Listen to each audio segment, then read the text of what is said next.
It's time for Rounding the Bases with Dino and Barks, powered by Gino's Napa Auto Pro on 1460 CJOY. Well, I know we do this on CJOY, but the Barks magic streak is up to 5-0 now. Very well played. Yes, 5-0, and we're trying to put together a package for the radio station to allow you to do every game during the playoffs, because this is something magical right now. Well, Tuesday night against Barrie, again, it was a long game, but it's still a W. And I know you were saying to me after the game, we're winning, but we're taking our time. Well, yeah, that did play. It seemed more like a 14-11 game than it did a 5-1 game. There were a lot of pitches thrown. But again, we did the little things right, and we were short-staffed again, and I thought our pitchers held us in the game, and our offense did what they needed to do.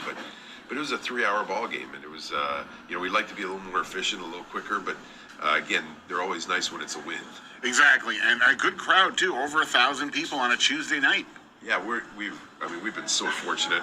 The fans in Guelph have been great, and I know we're very excited about the product that we have on the field. We're 17-2 at home, so home field is definitely an advantage for us, and that's why we're working so hard trying to get in a better spot, positioning ourselves for the playoffs, because being in front of our fans is something that we really makes us feel good. Now, I was trying to crunch the numbers yesterday, and I think as it stands right now going into this weekend, you would play Kitchener in the first round of the playoffs. Yeah, what a great matchup that would be. Wow, Kitchener's Highway 7, get ready. Yeah, exactly. And there's always been a rivalry in hockey or baseball, and we've always had a rivalry with Kitchener, and they're playing good baseball right now. I mean, they're shoring up their pitching staff, but they can hit, and that ballpark's tough to play in because every fly ball could be a home run. So if it was Kitchener, that'd be a great series. We have our eyes set on first place. We're a game out in the loss column, and we have one more with London, and Welland has a tough matchup with Barrie tonight, as well as another matchup with them. So we're hoping that we have an opportunity to make a run at first place and have home field right through. One thing you can't do, and your players can't do either, is scoreboard watch. Well, exactly. And you take your own game. Yeah, that's the great thing about everybody making the playoffs. You're trying to position yourself. We've clinched home field in the first round regardless. We're one win away from clinching at least a spot in third. Having a spot in second would be great, because in the second round matchup, if you get that far, is you have home field in that. And that plays a big role. Again, when you're 17-2 at home, it speaks volumes to how important it is to have yourself in a good position in the playoffs. I noticed that the postponed game in Brantford has been rescheduled now. Now, of course, I haven't been there, but I've heard their field, like the sun goes right into center field, so that's why they always have these weather delays. Yeah, and it's a later start. It's 8:30, so imagine how late it was the other night. When you start a game at 8:30. 20 to 1 in the morning, you're coming home and going, the wife goes, well, yeah, you were at a ball game, yeah, sure. Yeah, exactly. Well, it's always a tough place to play as well. They play well at home. It's scheduled for Wednesday the 17th, so that means we play Wednesday, Friday, Saturday, Sunday to end the week, the regular season, and then prepare ourselves for the playoffs the next week. We seem to talk about this every episode, but we have to. Claudio Custodio. You put him in the outfield, he throws guys out. You put him on the mound, he strikes guys out. Yeah, I keep saying it. He's not only the best pitcher, he's the best player in the league. Top to bottom, he's hitting over 400, and that's not based on a 10 at bat season. He's had 45, 50 at bats, and he's still hitting over 400. And he's he had a triple and 2 singles the other day, went 3 for 4, and then he comes out and he strikes out 13 on Saturday. So he's a special guy. He's a special teammate. He works with all the young guys. He's a bad boy when he's not playing. He's running out and doing things. He's the ultimate team player, and we're so fortunate to have him. The other night too, your bullpen came through, got the save. It was a really good team effort against Barrie. It really was, and that's what we're doing. We're trying to establish ourselves now as far as what everybody's role is going to be in the playoffs. And I basically throughout the regular season let guys play, and our talent speaks volumes. So when you got a situation where you have Emily Guerrero coming out of the bullpen and the way he's been throwing lately, and you have Andrew Case, who's virtually unbeatable. He's lights out. Lights out at the end. Case closed. He's doing. We're tied at 1-1 for puns. Okay. Yeah, he's done a great job for us since coming in, and he's very excited about the team we have. So we're positioning ourselves to be, a team that that, if we have the lead after 6 or 7 innings, it's going to be tough to beat us. Now, for the postseason, do you lose any players due to college requirements? Kyle Cush is a big loss. We've lost a couple guys. Brando LaRue and Nelson Mercado are gone as well. We lose Lucas Berry. So there are 3 or 4 guys that are going to college, but hopefully, with Brandon Deans, he'll be coming up from school because he's in Michigan. He'll be coming back for the weekend games, and so we won't lose him full time. We're in a good spot. I mean, I'm really excited about the roster we have, and we're probably one move away. If we're just waiting on a visa for Dario, and if Dario comes gets qualified, then our team's going to be very tough to beat. Now, is it tough telling a player who's played throughout the year for the playoffs you're on the bench to start? These guys are unbelievable. This is one of the best teams I've ever coached as far as that, and that's why we really were diligent about the guys that we went after and the way we built this team, and we wanted to build it from the dressing room, from the clubhouse out onto the field, and it'll show.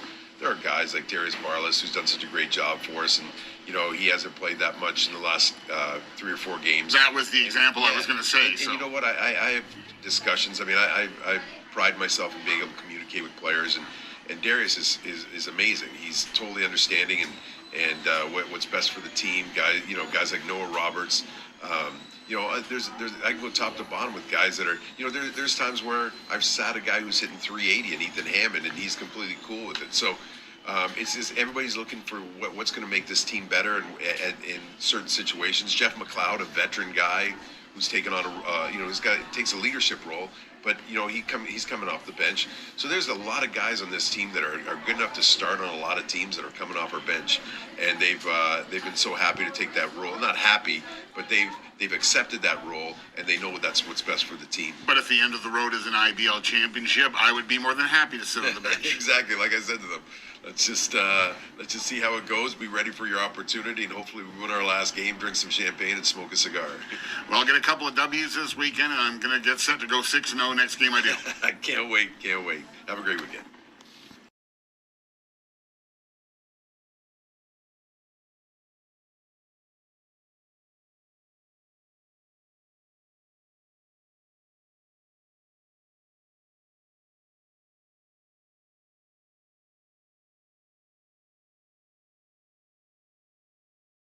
Mics are live.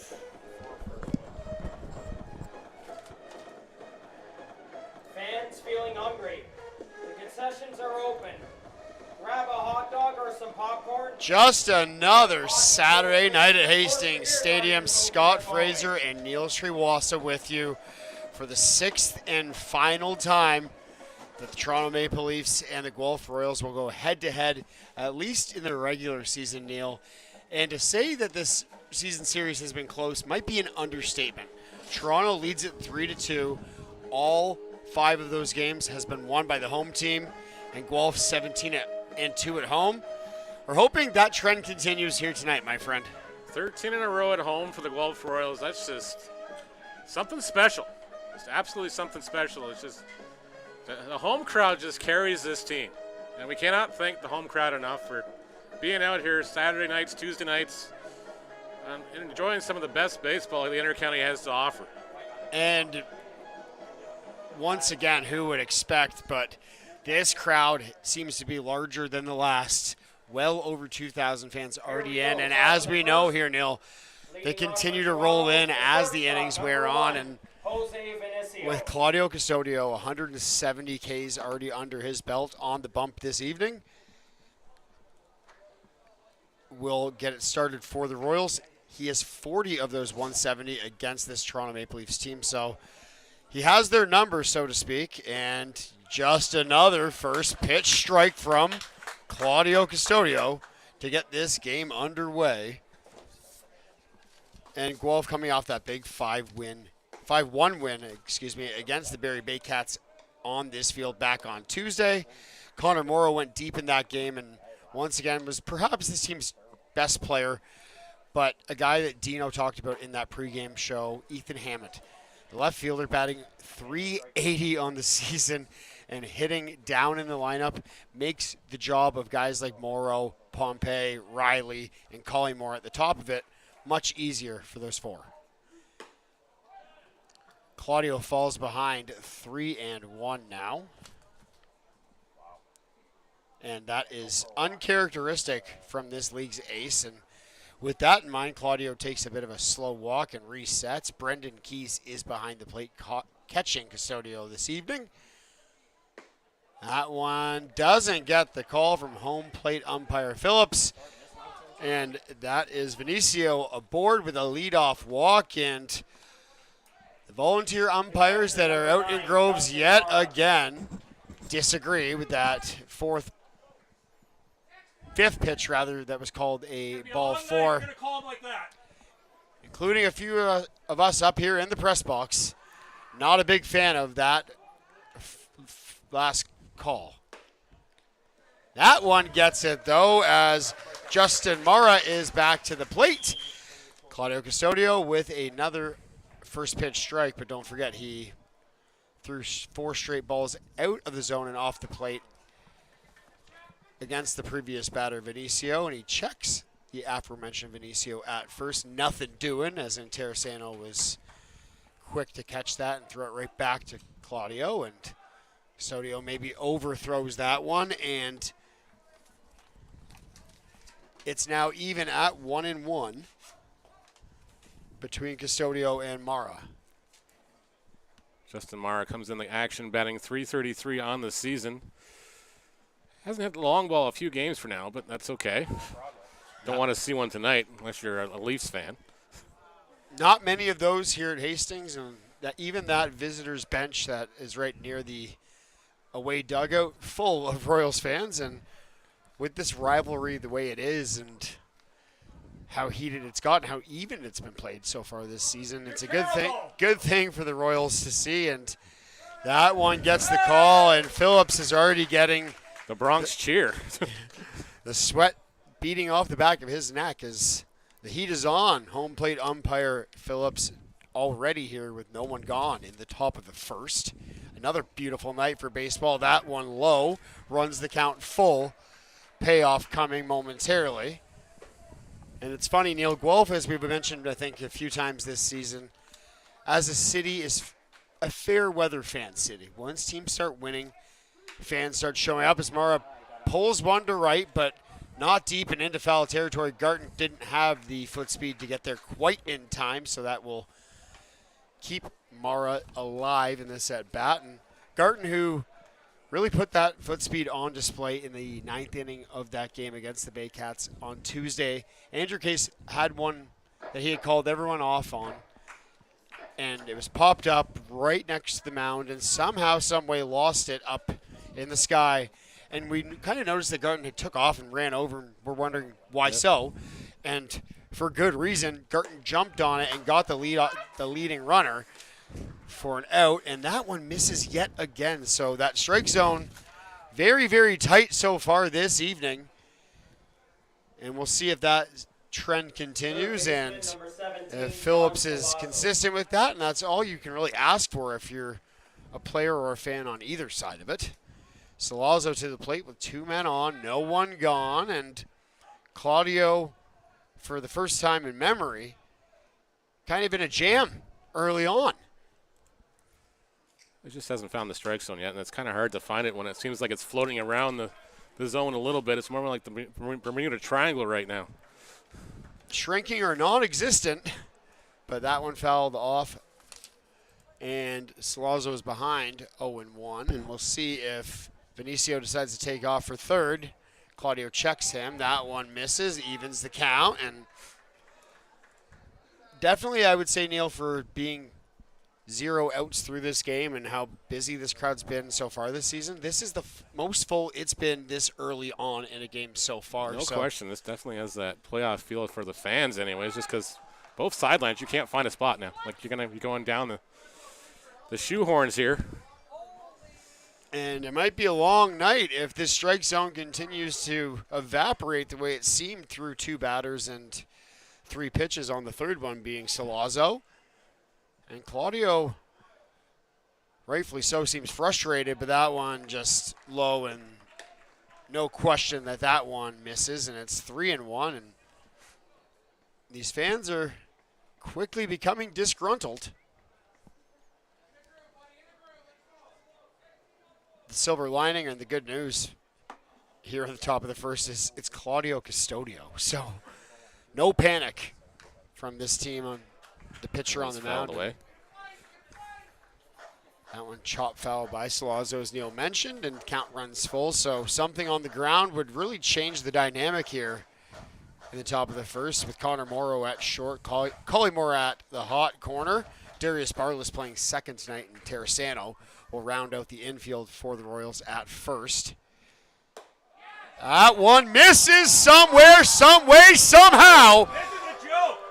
And Phillips is hearing about it behind home plate, and brutal. You're doing a terrible job out there. that is We have a conference on the mound just to calm his pitcher down here. questionable call at its best. I wouldn't be surprised if Dino has a short hook here too, as far as with the umpire. He's probably going to give the umpire a piece of his mind. He's pretty much out there to, hey, I'm waiting till the umpire comes out here to come get me so I can give him a piece of my mind. Yeah, I make guarantee him this come was- to end. Here he comes. Oh, yeah, there it is. Phillips goes, now on folks. his way, and Dino is not one to pull his punches in terms of his thoughts on this, the way this game's been called. And Phillips takes the long way around, and he does hook Dino out, and Dino obliges and walks back towards his spot, I believe, back as the third base coach, but not without an opinion or two on his way. And I mean, how, as a Royals broadcaster and a Guelphite myself, it might seem like it's biased, but how could you not be frustrated if you're Dino Ramel right now? Some very, very It's strange a very calls. tight strike zone right now, and it's just, I don't know where it is right now. Like, this is, if I'm guessing from up here, it's just, I don't know what Claudio and Keys are doing behind the plate there. Because, like, if we can't figure out where it is, how the heck are they supposed to figure out where it is? We got a better vantage point. And Marcus Knight swings at the first pitch he sees, so that one is taken out of the umpire's hands, but not without a jeer from the Hastings crowd, who are happy to see Custodio ahead 0-2 quickly now.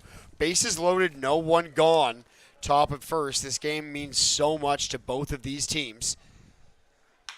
That one chopped to Morrow at short. Over to Darius at second. And Terrasano, bang, bang. 2 gone. Jose Vinicio scores on the play. It is 1-0 Maple Leafs, but a great ground ball executed perfectly from The designated hitter 6-4-3. Mara. Mara, Barless, and Terrasano in on it. 2 down now. It's 1-0 Maple Leafs with Dan Mara, who's batting 5th as the designated hitter tonight. After missing a few games, one would assume that means that he's good enough to go, but maybe not quite 100% is Mara, who that's on the ground to Barless at second. Over to Terrasano, out number 3. The Maple Leafs get a run on no hits. There's no errors. Just a lot of walks here, and that's uncharacteristic for Claudio Custodio here. And we are off to a break, and we will be back with the bottom half of the inning. Dalton Pompey, Connor Morrow, and Sean Riley due up for the Royals.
It's 1-0 or 1-0 Maple Leafs. Off for Guelph, bottom Halfway first. through The one. center fielder, number 32, No Colin hits, Pompey. 3 walks. 4 walks rather, or 3 walks, no hits, 1 run scored for the Maple Leafs in that inning. And Dave Phillips, his strike zone has been finite, I would say, at least tonight, except for on that pitch. Dalton Pompey falls behind 0-1, and where was that in the top of the first? And Phillips. You knock it off. You're terrible. Phillips hearing it from the dugout and the fans and telling them to keep their opinions to themselves, but opinions and facts sometimes are just about the same in this ball game. It's 2-1 as Angel Castro starting on the bump for the Maple Leafs tonight after a leadoff strike has fallen behind 2-1. Pompey slices one down the left field line. It's now 2-2 as that ball lands in foul territory.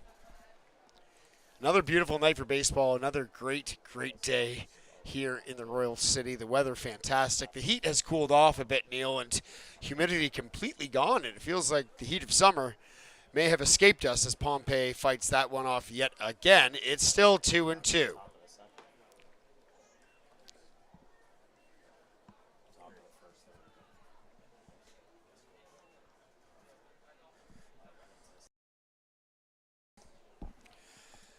Two and two here.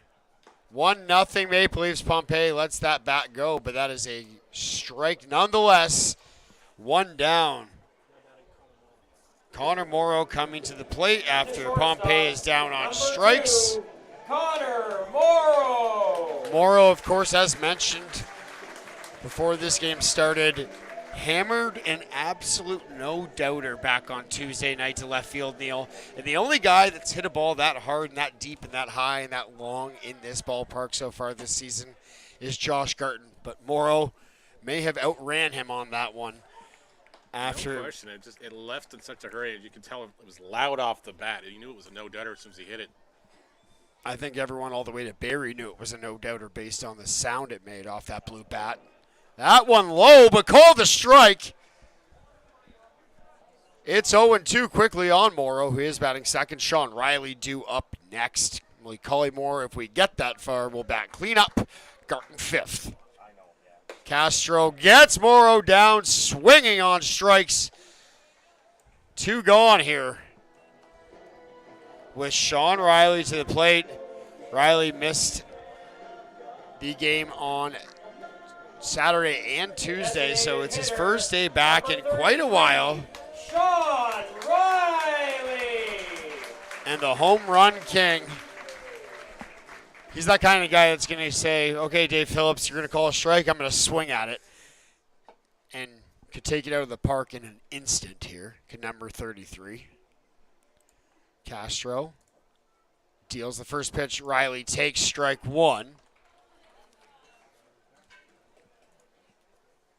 It is country night here at Hastings Stadium as the themes never die. That one misses low and outside to even the count. Team owner Sean Fuller has done a fantastic job of continuing to try to build this fan base and make it a bit of a party here in the pregame. An 8-second ride provided that with a concert before we got underway for this game, and really seemed to draw a bigger crowd, as we mentioned, Neil. The people continue to pour in here, and if Dave Phillips is looking for an easy night behind home plate, not going to be the one. Riley gets one, but not enough of it to center field. That one is out, number 3. Royals go down 1-2-3 here in the bottom of the second. They trail 1-0. Connor Lewis, Damon Topley, and Grant Timone due up in the top of the second from Hastings Stadium.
center fielder number 4, Connor Lewis. Connor Lewis leading it off at the top of the second.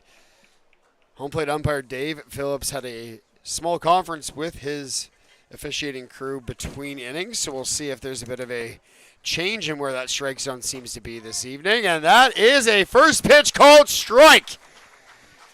Claudio Custodio liking that one. Connor Lewis due up as he is at the plate. Damon Topley will follow. Grant Tamane after him in the hole. It's 0-2. Just trying to get settled into a groove now. Hopefully got on the same page with Keys here, and they figured things out after that shaky first inning. 3 pitches, 3 strikes, 1 out. And to that point, Neil, seems to be that they're reading not only the same book, but the same page, maybe the same word, right on top of each other there. And Custodio, a lesser pitcher with a perhaps smaller amount of confidence and less work under his belt compared to Claudio, may have kind of panicked after that first inning where it was hard to get a called strike, and rightfully so, but Claudio comes in and now has thrown 4 straight strikes. Make that 5 as Dave Phillips seems to have corrected the calls from that first inning. Now it's 0-2. We'll see if Claudio can make it 6 straight strikes. That's off the plate for a ball. Not a bad spot to miss against Topley there. He's going to try to get his hands extended. If it's on the inside part of the plate, he's definitely going to pull at the third base side. Especially 0-2. Claudio, the 1-2, swung on and missed.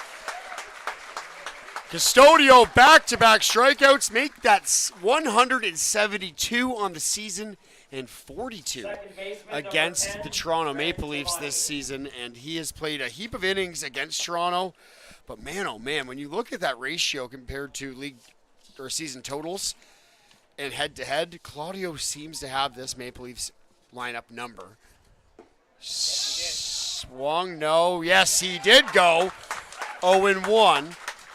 Custodio, I believe this will be the 14th inning he will pitch against Toronto this season, and 42 strikeouts, not a bad number when you compare the amount of outs he's recorded, and that one misses high inside, maybe both. It's 1-1. Brendan Keys didn't have enough opportunity to frame that. That one low and outside, misses. It's 2-1. We mentioned the infield for the Royals in the top of the first. Outfield, Josh Garton playing right, a utility man that is more than just that. Call him a Swiss Army knife. Garton, who's played first, second, and just about everywhere out there in right field in front of the scoreboard. Dalton Pompey at center. Ethan Hammond, who is hitting .380 on the season in left. That pitch was called a ball, and yet again, I don't know if it's just because where Phillips lines up with that pitch, but it looks like it's right on the inside part of that plate. It looks like it's hitting the black there, but I don't know. That one on the ground to Barless at second, and Terrasano at first. 2 gone, 3 gone. End of the top of the second. 1, 2, 3, go the Maple Leafs. Toronto still leads 1-0. We're off to the bottom of the second inning from Hastings Stadium.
Back at Hastings Stadium for the bottom of the second here for a game between the Guelph Royals and the Toronto Maple Leafs, the sixth and final one of the regular season.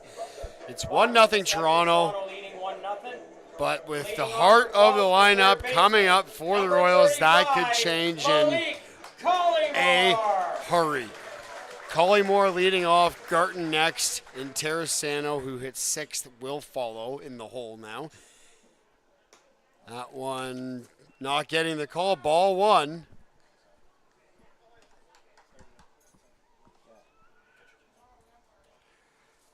Perhaps just not a good enough frame job there by the catcher, Mara. Also squirted out of his glove, so it's kind of hard to give the call there when you don't hold on to it. And Dave Phillips might be doing a bit of redemption here, and that one also apparently misses. So Blake Collymore ahead 2-0. He seems hesitant to call anything on the inside part of the plate. And we've said this time and time again, consistency is key. That one also misses. It's 3-0.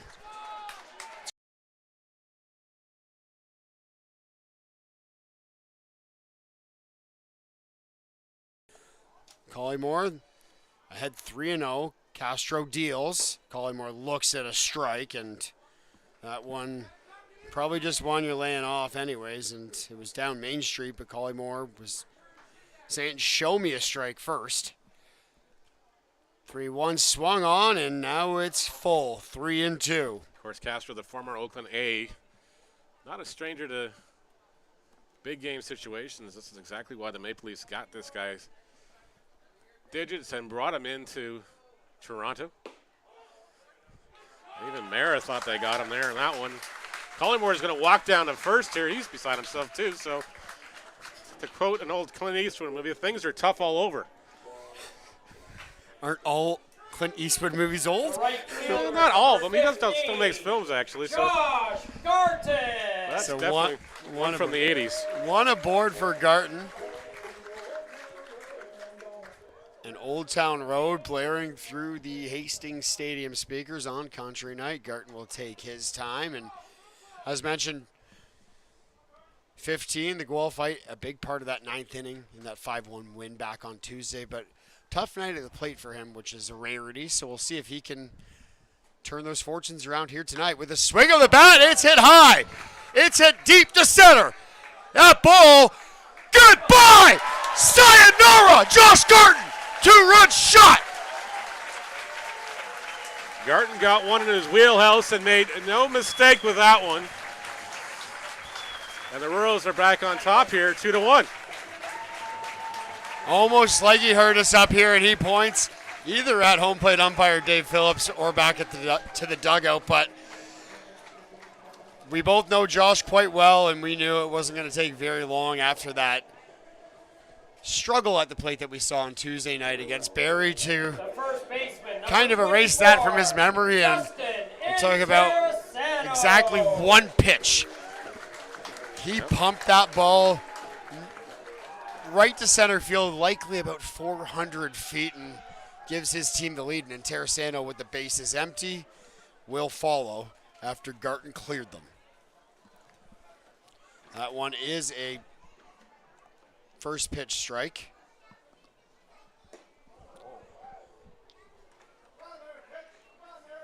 It's now 1-1 as we figure out our on-air scoreboard.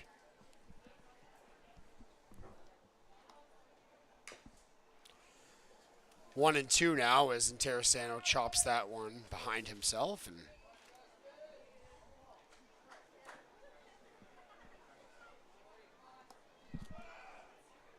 we will continue to keep you updated with the count as best as I can count, which is mediocre at best, Neil, as we've been.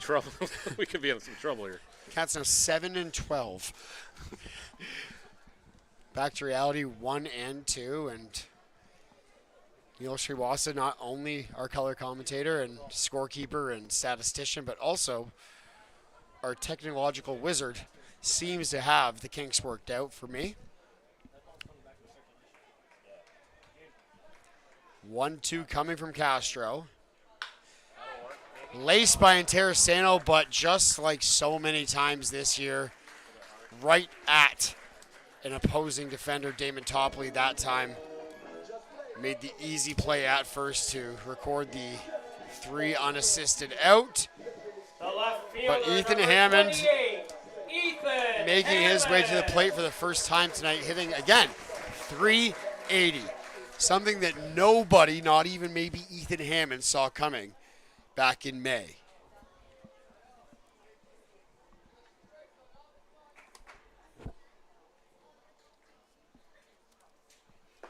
That one misses low and outside for a ball.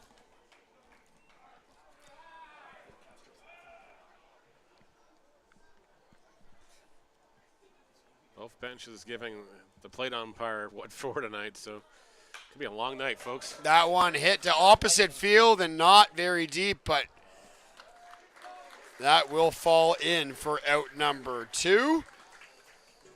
Greg Carrington records it, and now Brendan Keys, the catcher tonight, will make his first appearance at the plate. Catcher number 23, Brendan Keys.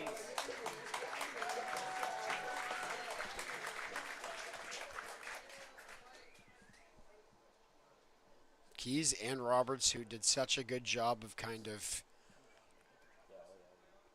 taking the carousel of the duties behind home plate before the return or arrival or debut, whatever you want to call it, of Kyle DeGrace, have still been getting rewarded here in the final games of the season with a lot of time as Keys pokes that one down the third base line, and Get off the base.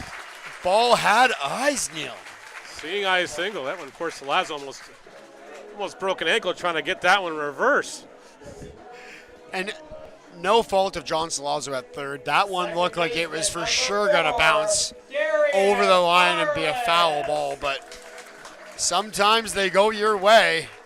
And Brendan Keys, the beneficiary of that one, and is now aboard with 2 gone, and Darius Barless at the dish. Castro deals. Barless swings and pulls one to right. Doesn't have the juice. That is out number 3. As Marcus Knight made it look easy, and we are off to the top of the 3rd inning, but not before Josh Garton made a statement to give his team the lead. It's 2-1 Royals through 2 innings. Another hit included, and we go to the top.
Top of the 3rd, leading off for Toronto, the left fielder number 15, Greg Carrington.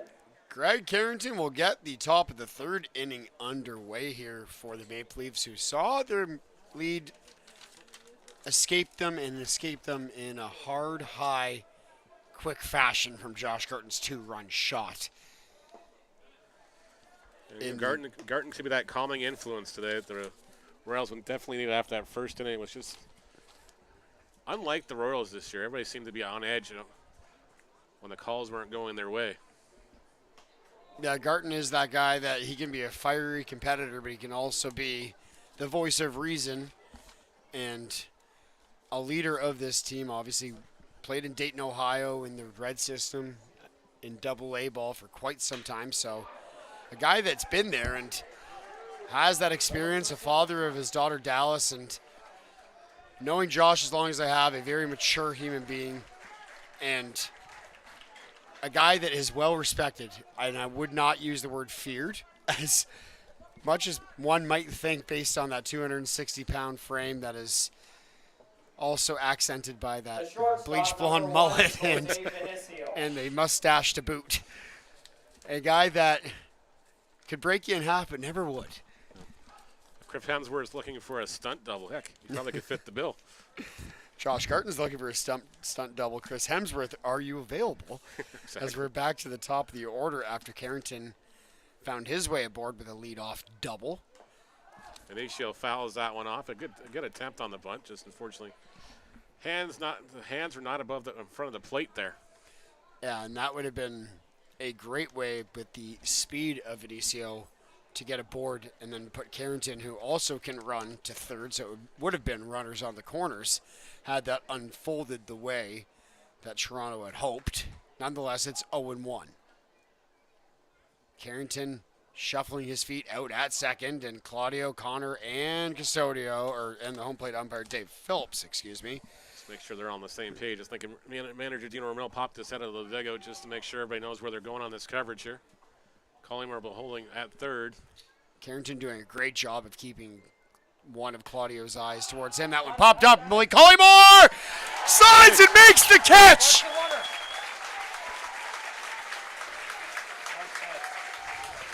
And as expected, much to the delight of the Hastings Stadium crowd, one down now. Malik Collymore making that look easy. Catcher number 9, Justin Mara. Justin Mara back to the plate. Clears the count out. So one gone. Carrington remains at second as Collymore, not only did he make that catch on the run, sliding, looked at Carrington and made sure he wasn't going to try to get cheeky and find his way 90 feet towards third. So just a fantastic play from number 35 for the Royals. Collymore on that 12-game hitting streak that came to an end 1 week ago, finding a way to contribute nonetheless. He's been a guy that's been an everyday third baseman and an everyday cleanup hitter for this Royals lineup and this Royals infield that really has so many options to choose from.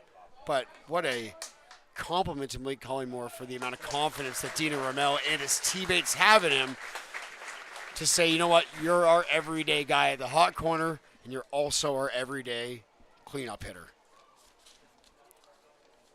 Third baseman number 17, John Salazzo. John Salazzo with two gone now is Custodio. Again, Carrington doing a good job.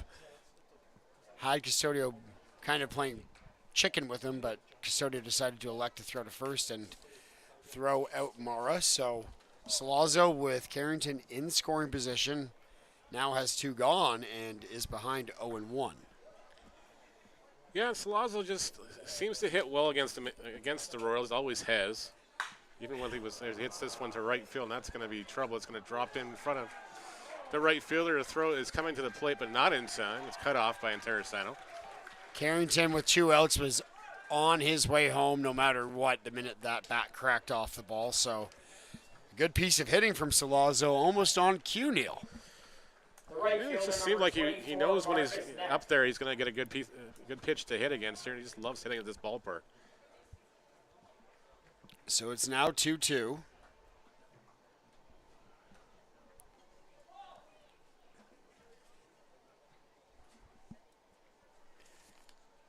And Marcus Knight back to the plate. That is a called first strike from Claudio. And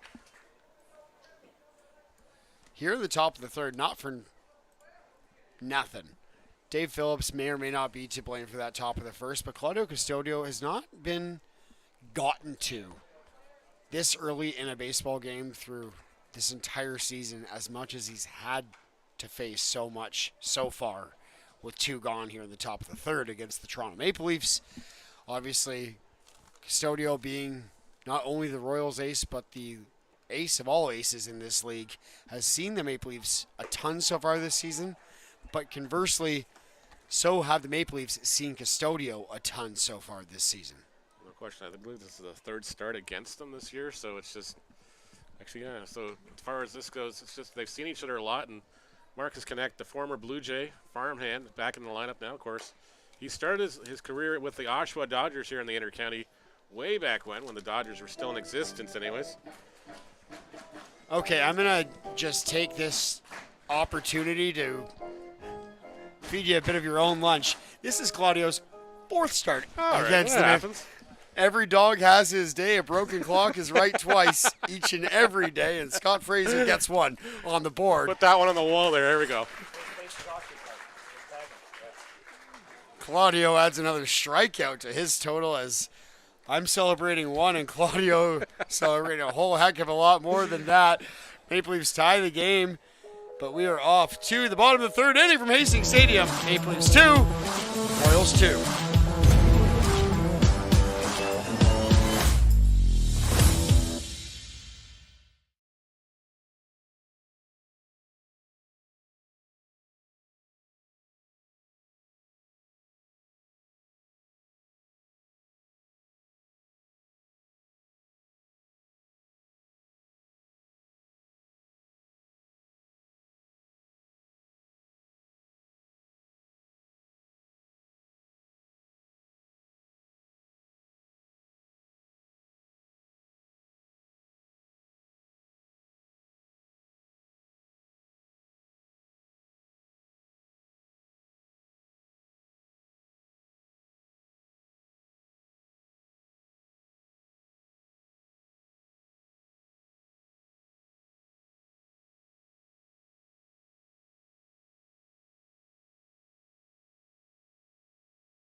Leading off for the Royals. Game is tied 2-2 on to the bottom of the 3rd inning and back to the top of the order.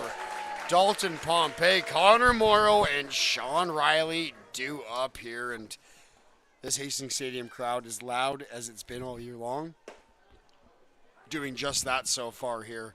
Hands coming together after that Malik Collymore sliding catch back in the top of the 3rd inning, and this team has given these fans so very much to cheer about so far this season. Pompey gets underneath that one, doesn't like it.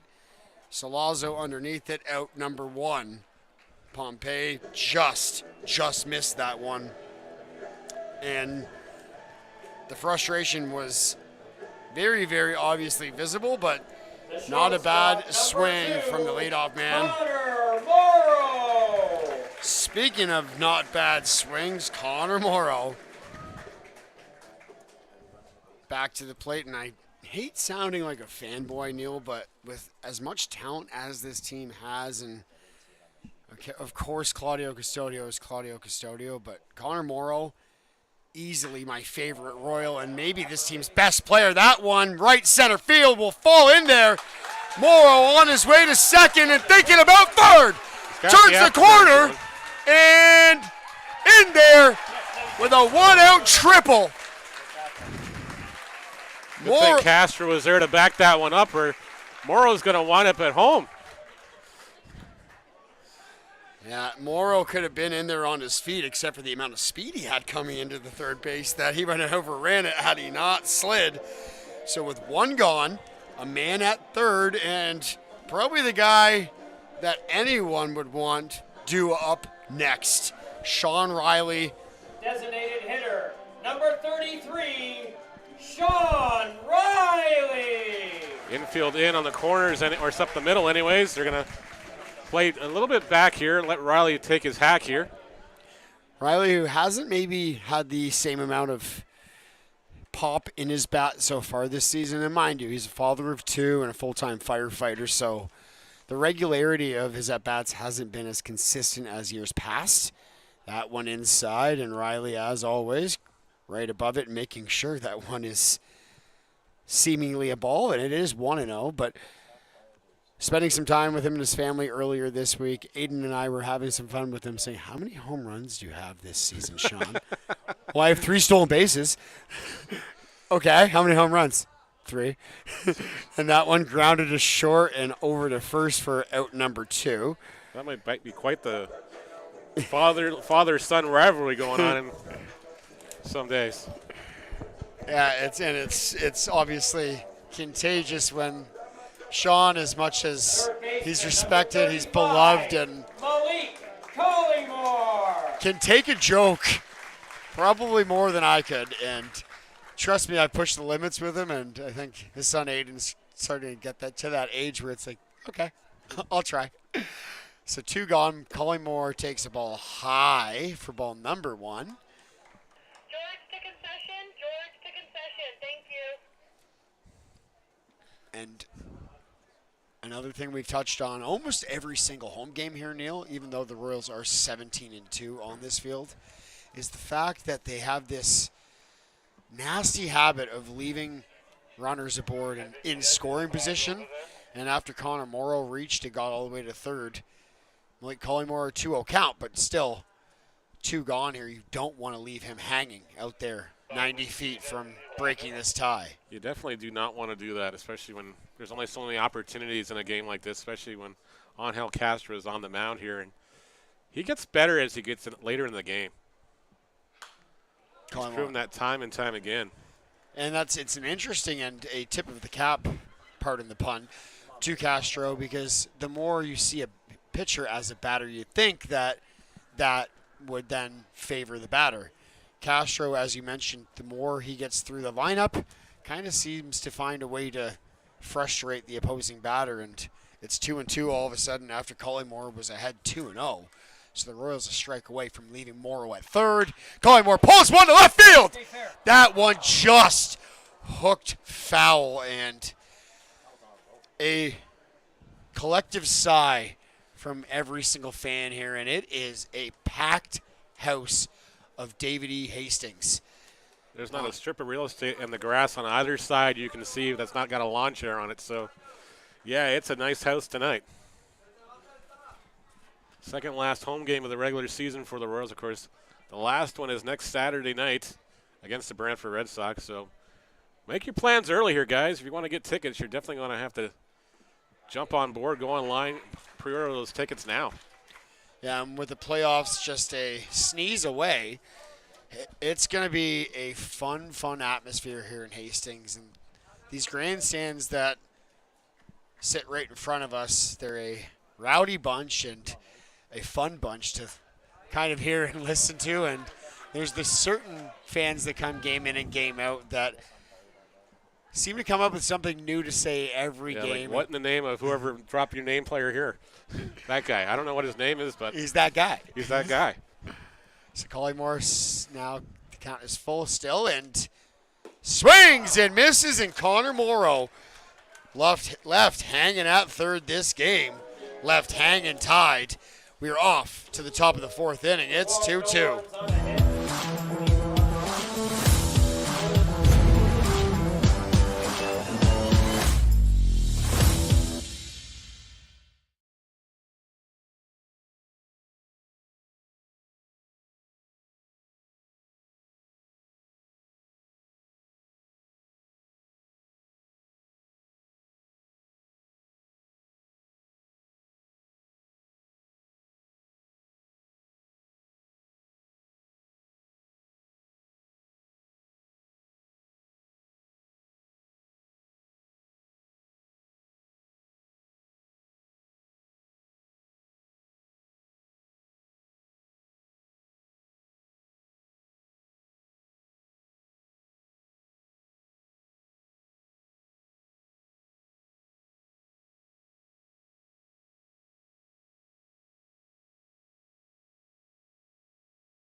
Top of the fourth inning here at Hastings Stadium. Neil Srivastava the takeover for the fourth as Scotty Fraser has had to go take a visit to the bathroom.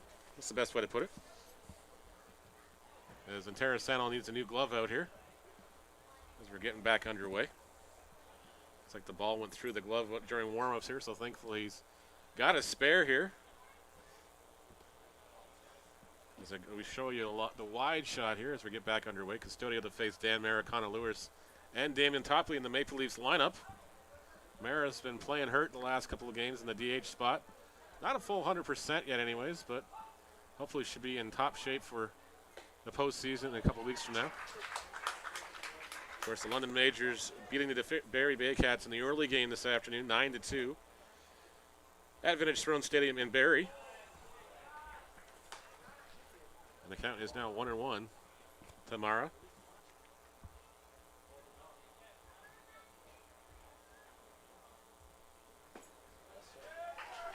Strike called there on the outside part of the plate. And Custodio's ahead of the count again. Mara swings and misses. He goes down on strikes. And Custodio's got one away here. They bring up Connor Lewis, who's batting .291 Center fielder number 4, Connor on Lewis. the season. I have the feeling this one could be a nail-biter decided in the late innings here, unless somebody gets an opportunity to break this one open early here.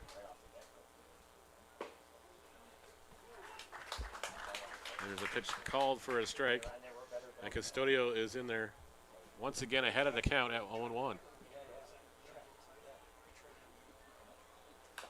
Fouls that one away, and it's quickly 0-2.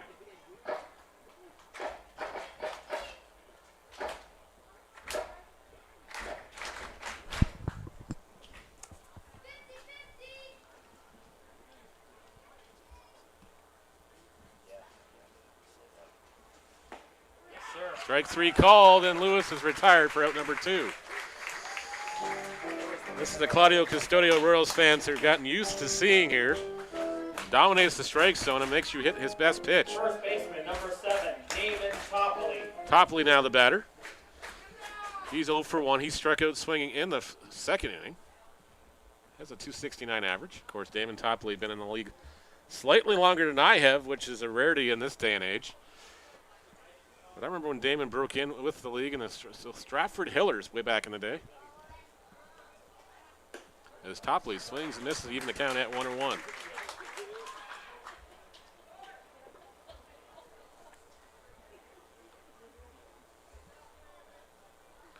1-1 pitch on its way from Custodio. High for ball 2.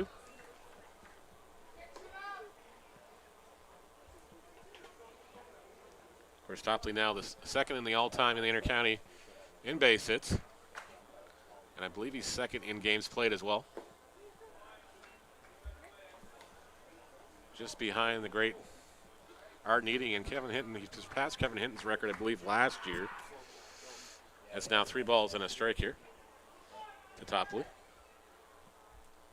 So he hits a chopper up the middle. That's going to be caught and fielded by Morrow. The long throw is going to pull Intercounty off the bag. And that'll be an E6 on the play. And Topley's aboard with 2 away. Connor Morrow forgot how much time he had with the veteran Topley running down the lines there. Second baseman Rushed to throw a little bit and pulled his momentum carried him into center field. So Topley is aboard for the Maple Leafs here with 2 away.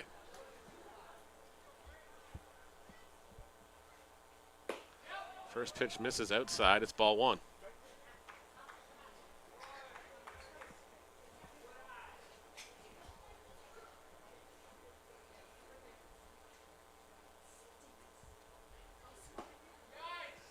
There's a strike called.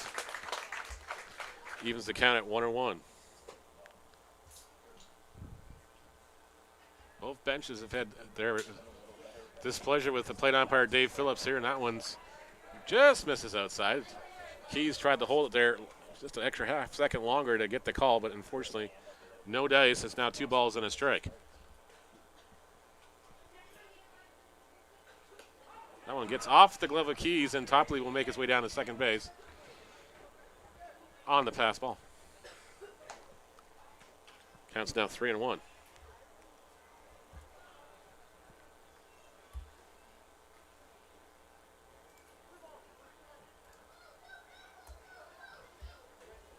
Grant Tamani, the batter now. 274 on the year. Of course, Tamani recently moved to Paris, Ontario, I believe last year or the year before. So he makes the commute to Toronto and plays for the Leafs. As Tamani walks here, that'll bring up Greg Carrington. Carrington doubled and scored in the third inning to tie the ball game at 2 apiece. The left fielder, number 15, Greg Carrington. 2 away here in the top of the fourth.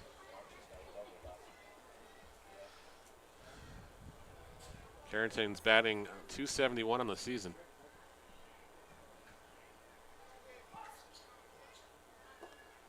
And nevertheless, a welcome addition to this Maple Leaf squad.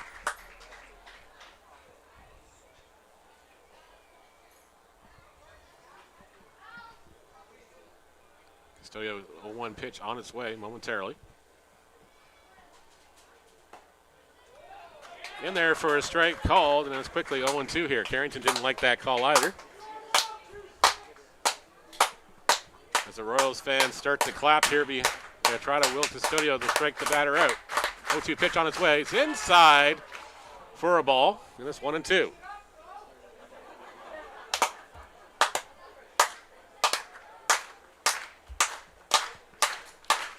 Custodio at the stretch for the sign. 1-2 pitch on its way. This is high. It's 2-2.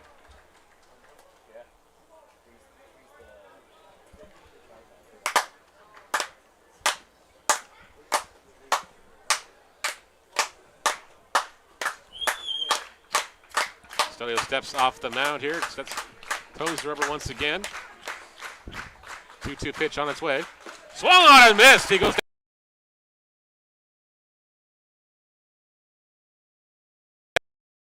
An error.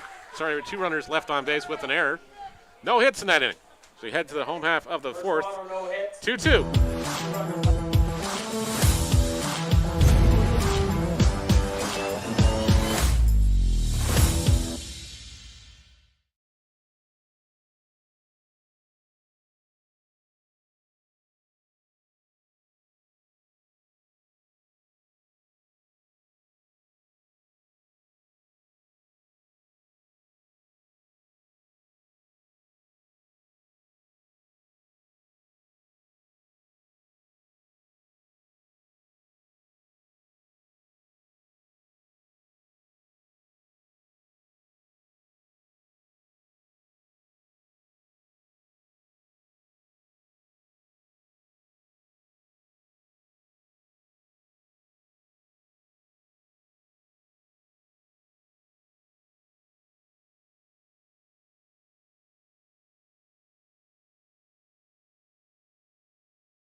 the right fielder, number 15, Josh Garton.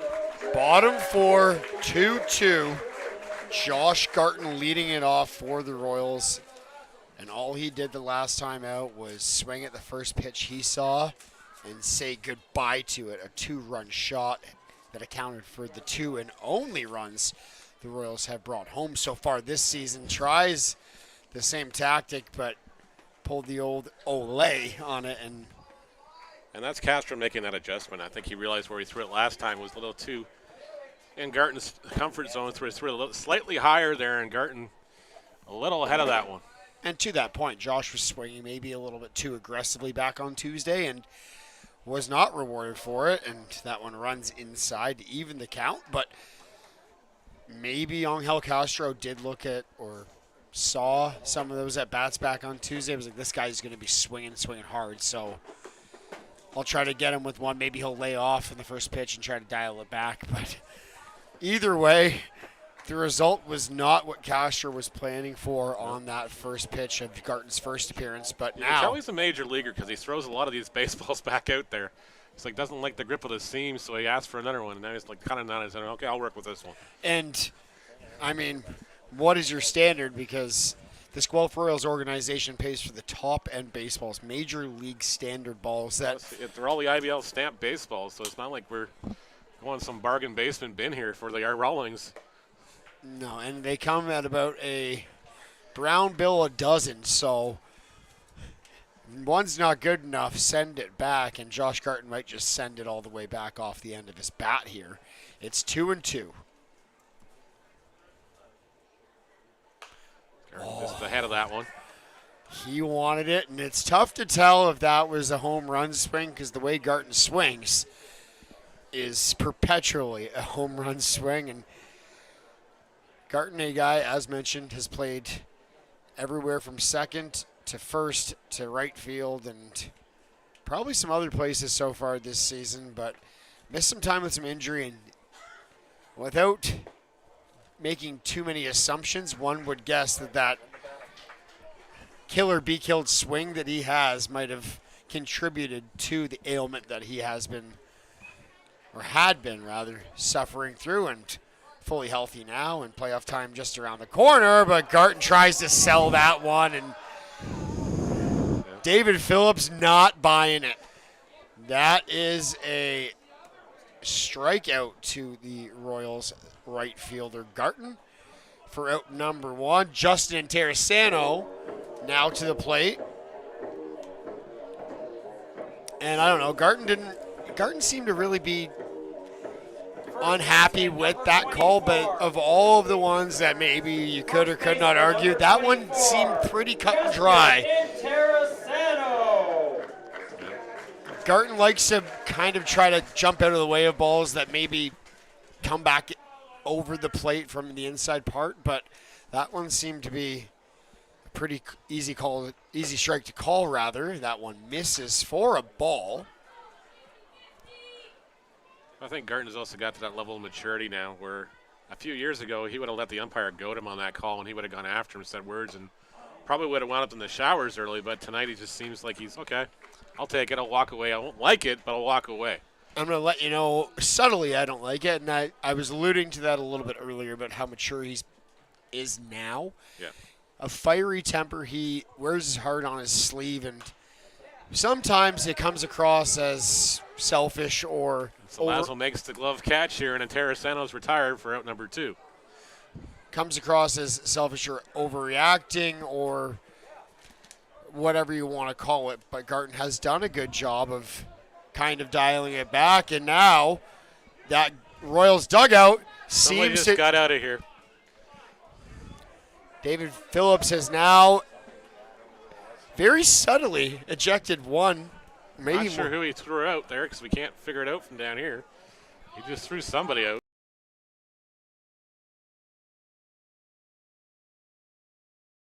Ethan Hammond.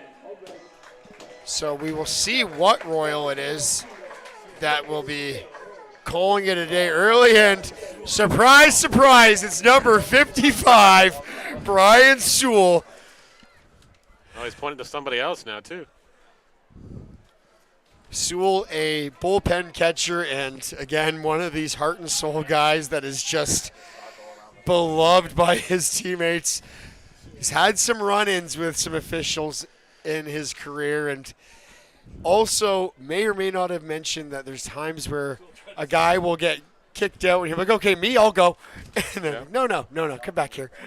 No, you can stay. So I'm not sure what the official Not sure who got the default, but here, it's tough to see from our perspective up here, Neil, so we'll figure it out sooner or later. But Sewell skies this one high, but it's going to get out of play here. And bang on top of the grandstands of Hastings Stadium. Knowing Brian and knowing how sarcastic and, if you're that kind of person, funny he can be, it wouldn't surprise me if it was him.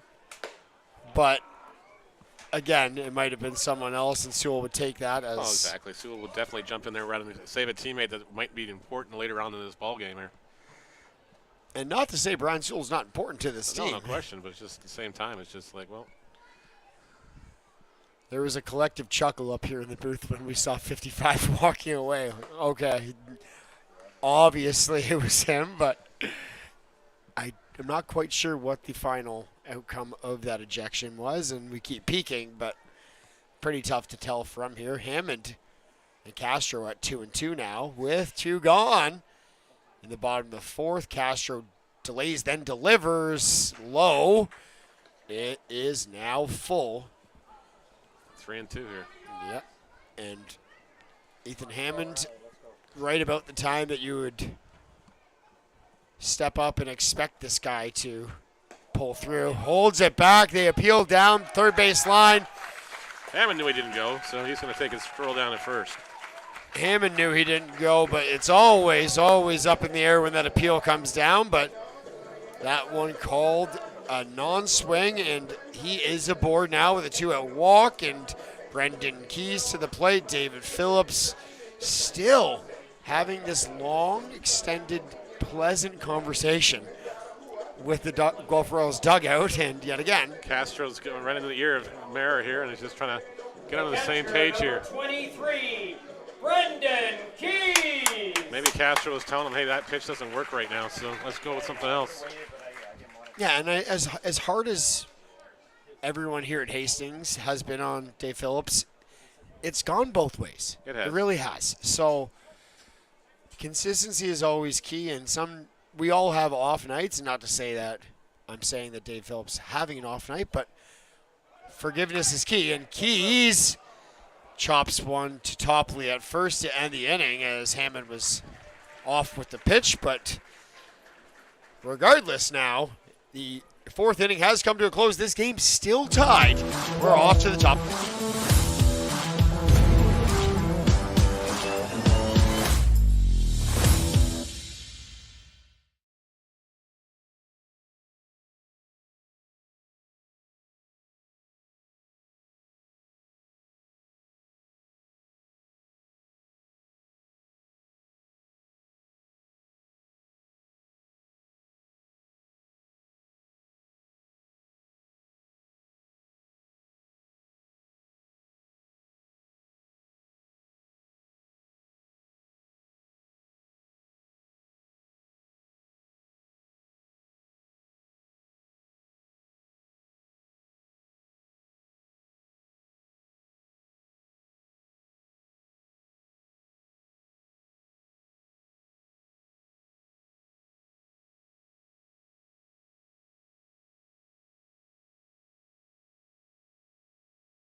Toronto and Guelph tied at 2. 2-2, top of 5, back to the top of the order. Jose Vinicio. Jose Vinicio, his third trip to the dish. He is 0 for 1. Did reach base with a leadoff walk back in the top of the first and later scored to open the scoring in this 2-2 game.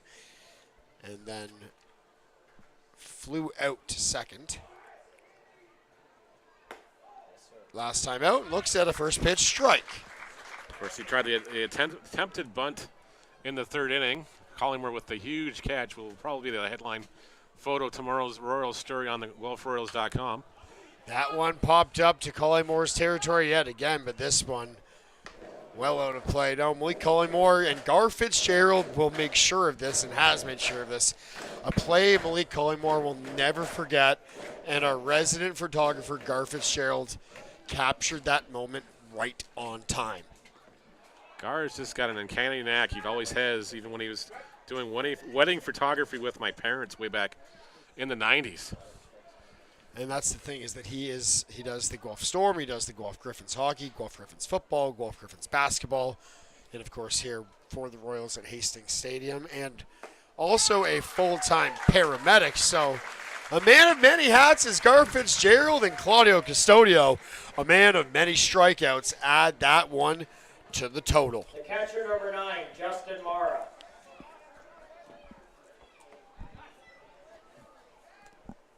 Six Ks in the afternoon for Custodio. Now we've got somebody from the Leafs going out for a stroll too.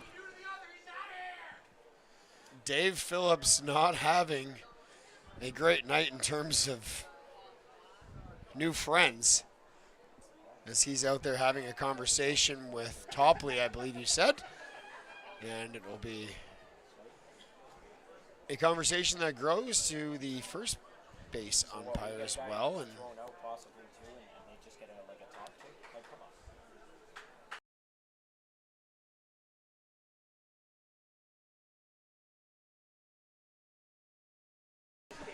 this is like, hey, come on, knock it down. so Topley and Phillips will be having a conversation, and very tame and amicable one, just out of the frame, and doesn't seem to be too much of a argument. It was just more of a chat, and Probably remind his bench to calm it down. You don't need to hear it from both sides. We're warned both benches, so next guy is going to be going. And again, just put yourself in Dave Phillips' shoes. He's not out here trying to prove a point to anyone. He's not out here trying to make the wrong call. Some nights, it's just that certain dugouts, teams, players see it a different way. And he is really just feeling the heat from both sides so far here in the top of the first, and one-third of the way through it, as that one misses for ball 2. So it's 2-0, and Claudio, who we expect to see so often come playoff time, will qualify for the win if, or he'd be a pitcher of record, we'll just say it that way, after the next 2 outs. So you'd assume that with some other guys that need to qualify for the playoffs in terms of appearances, innings pitched, etc., maybe coming in shortly. That being said, that Royals bullpen, dead quiet. I think this is Custodio's game to, for at least a couple more innings anyways here. Especially with the weight of how much the outcome of this one means. Guelph 2 games back of both London and Welland coming into this one. And as my compadre and statistician and the wise man, I won't say old wise man, just wise man, told me ahead of the first pitch is Claudio gets him looking. Mara didn't like that. He didn't have words. He just shook his head and went back to the dugout there. Smiled almost in jest and a bit of a shake of the head, but yet again. 17, John Salazzo. Especially with Mara, the catcher, up there, he's going to probably put that one in his remember win pile for later this game. Say, hey, you called that one on me. Give it to my guy, too.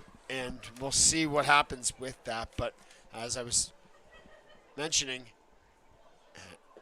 Salazzo swings, and it's a strike one thrown by Claudio.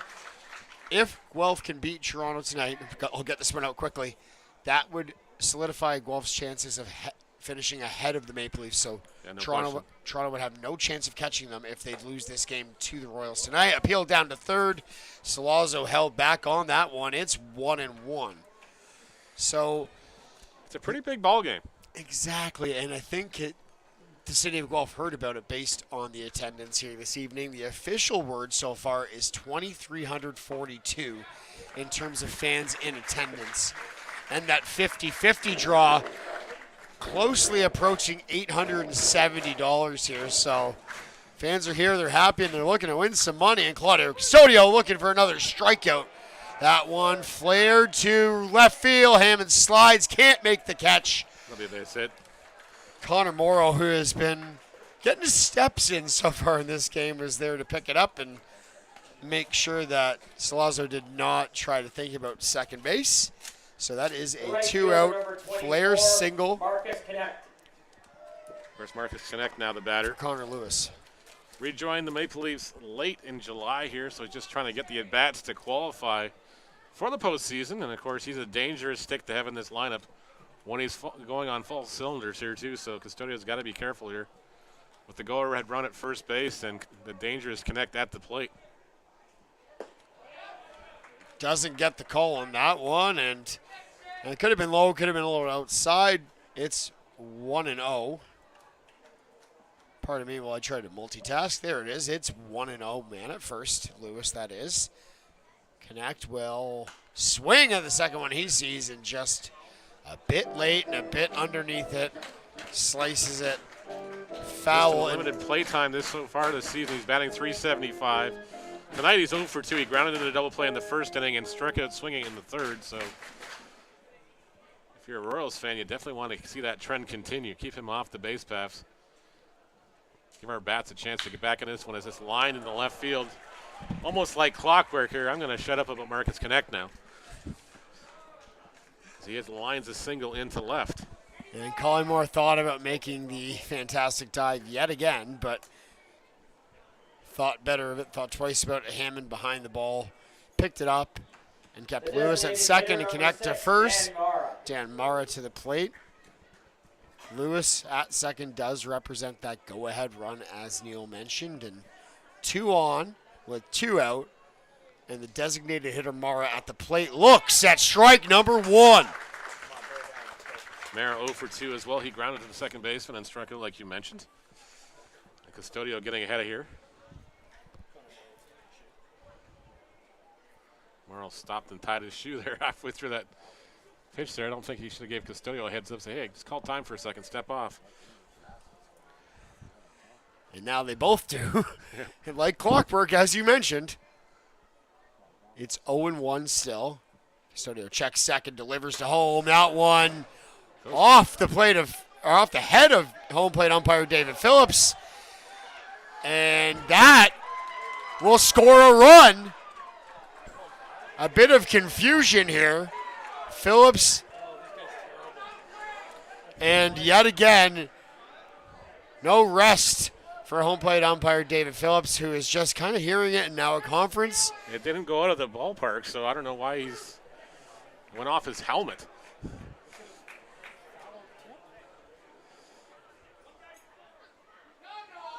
They will count the run. It's 3-2. Amanda second. It looks like it was a foul ball. There's no way it went off. I believe it went off the head of Phillips. And we will pause as there's a lot of yelling and screaming going on, so we'll mute the mics.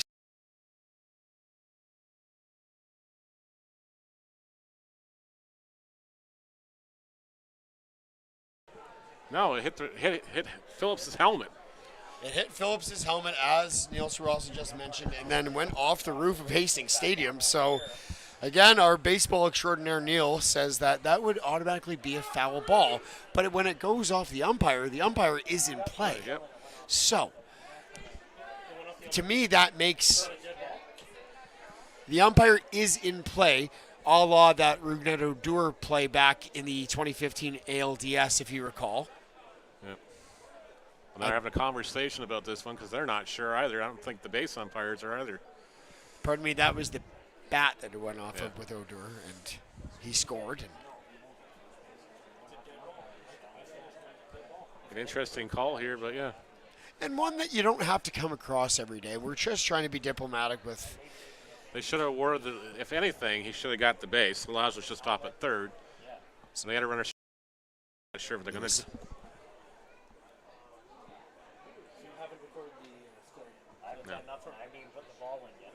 So as it stands right now, and we will get the official decision, I believe.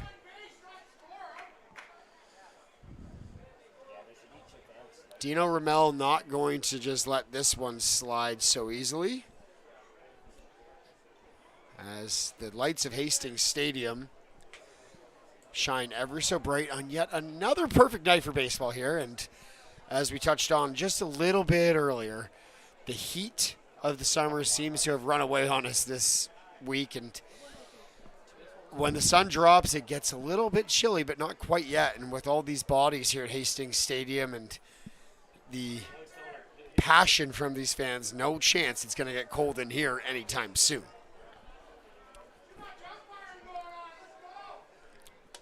They're still not sure what to make the call here. And a lot of fans that are just not going to be happy if they don't get it their way. If I was Dino Ramel, I'd put the game under protest right now. We have no official signal other than what was already made, which was a run scored, man to second. And yeah, I mean, as you said, Neil, it's all you can do right now is put it under protest because who the heck knows? And I'm surprised he didn't there, but I think he's more dumbfounded as everybody else here in the ballpark is on that call.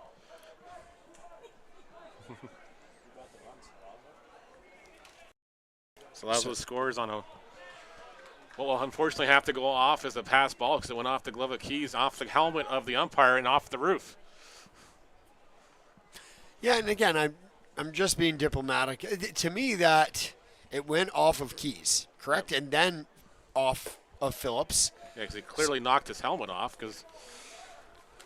So, in that, I mean, it's a once in a never kind of lifetime scenario. So, it's maybe I think that the easy answer would be runner to third, runner to second. Yeah. Or runner to first and runner to third, excuse me. But the umpire obviously ruled that the ball went out of play, so.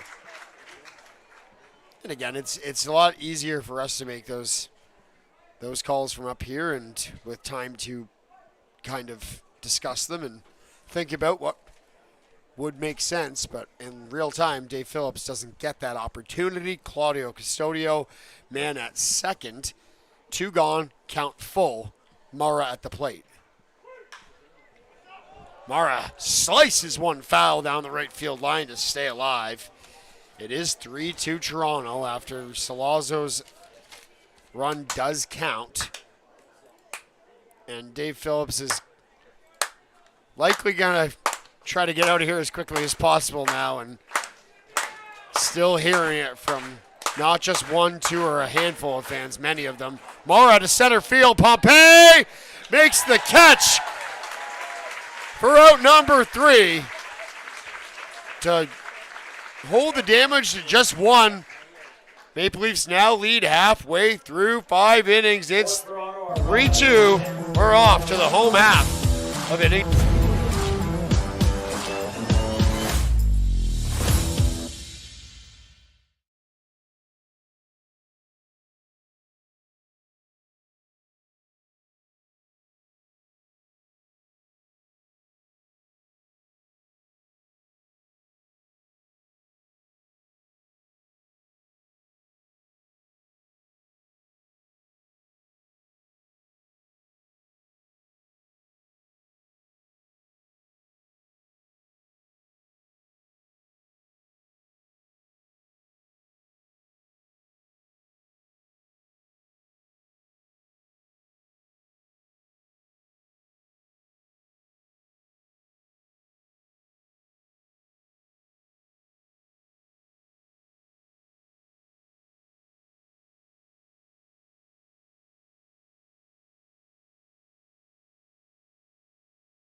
bottom of the fifth, the second baseman, number 4, Darius Barless.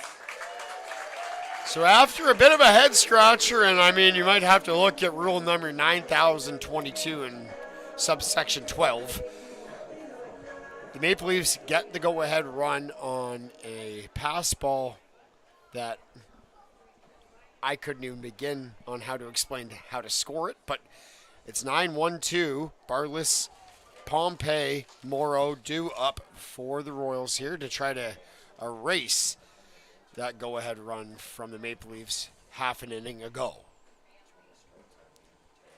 Barless, after looking at a first pitch called strike, looks at one, and that one doesn't get the call from Castro and Phillips, and it's 1-1.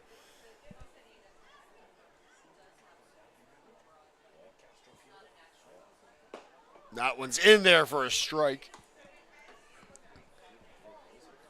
I'm just dumbfounded by that call still. I don't understand. If you gave the runners a base, I can understand Salazzo was scoring, but Salazzo was going on the pitch anyway, so. And that might explain exactly that, is that Salazzo was already at third, and then it's a pass ball. Yeah. And then it's out of play. And then he gets the extra 90 feet. Barless to center field, but you could hear it off the bat, didn't quite have the power to get to the deepest part of Hastings Stadium. That flies out for out number 1. And back to the top of the order we go. Dalton Pompey. 32, Dalton Pompey. The switch hitter coming back to the plate. Struck out his first time up and then flew out to third base last time out. So Pompey, who is a patient hitter and a guy whose on-base percentage is going to just shock you if you look at it, will likely try to make Castro work here and throw him some strikes. This being the third time they've seen each other this evening. Well outside and off the plate for a ball. You see, Castro's definitely adjusted his timing to the plate now, too. Especially in this inning. We saw Jeffrey Nunez do this on Tuesday night as well. With the longest pause of a leg kick I think I've ever seen. Yep.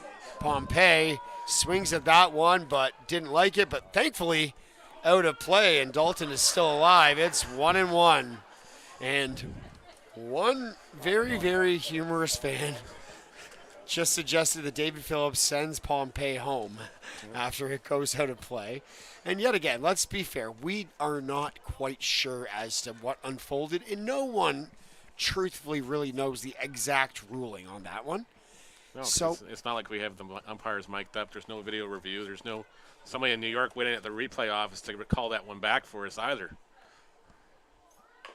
You know, they're in Cambridge.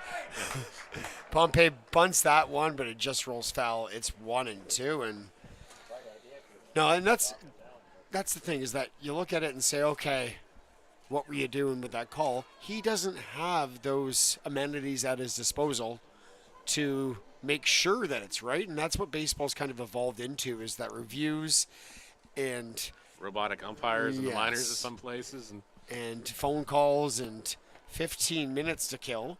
Yep. David Phillips doesn't have that to his discretion, so he made the call he thought was appropriate, and that's where we stand, and Pompey swings and misses for strike number 3. Castro thought the inning was over there. He was about to go off to the bench.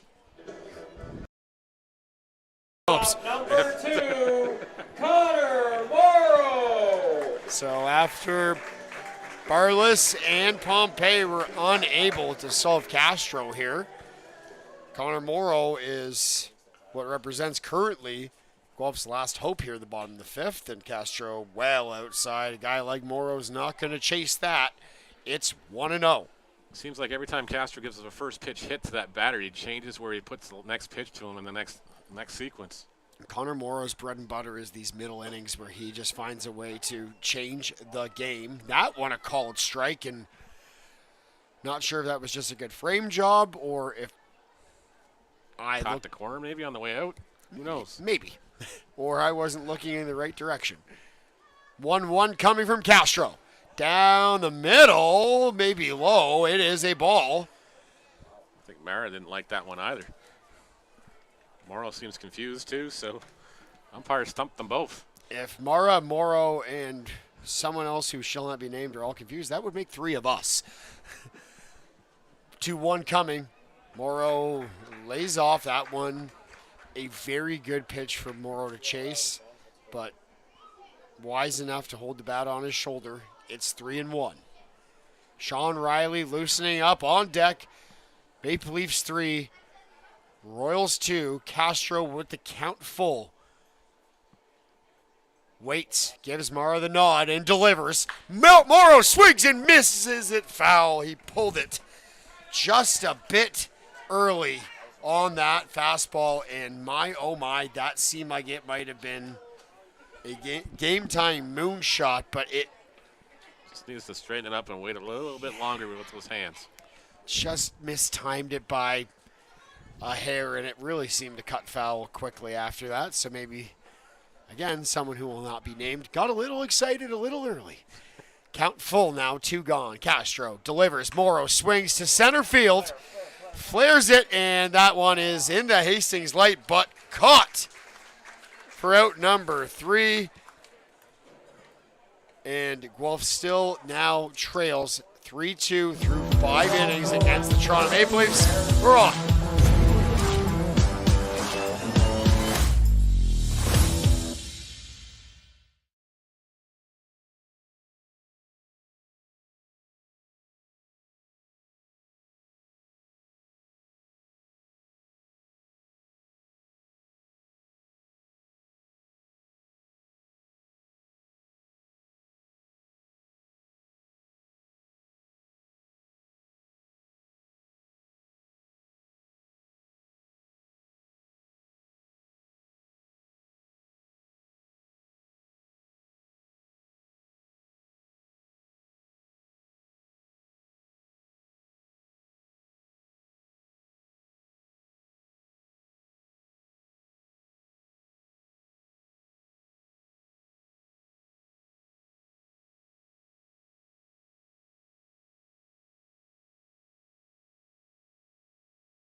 Center fielder number 4, Connor Lewis. Connor Lewis will lead it off here in the top of the 6th. His team has a 1-run lead. It's 3-2 on what for the umpteenth time is a weird one that ended up scoring Toronto's go-ahead run. Claudio Custodio, a first pitch strike, and Connor Lewis, familiar with those so far tonight, down on strikes both times up so far this evening, and well on his way to a third.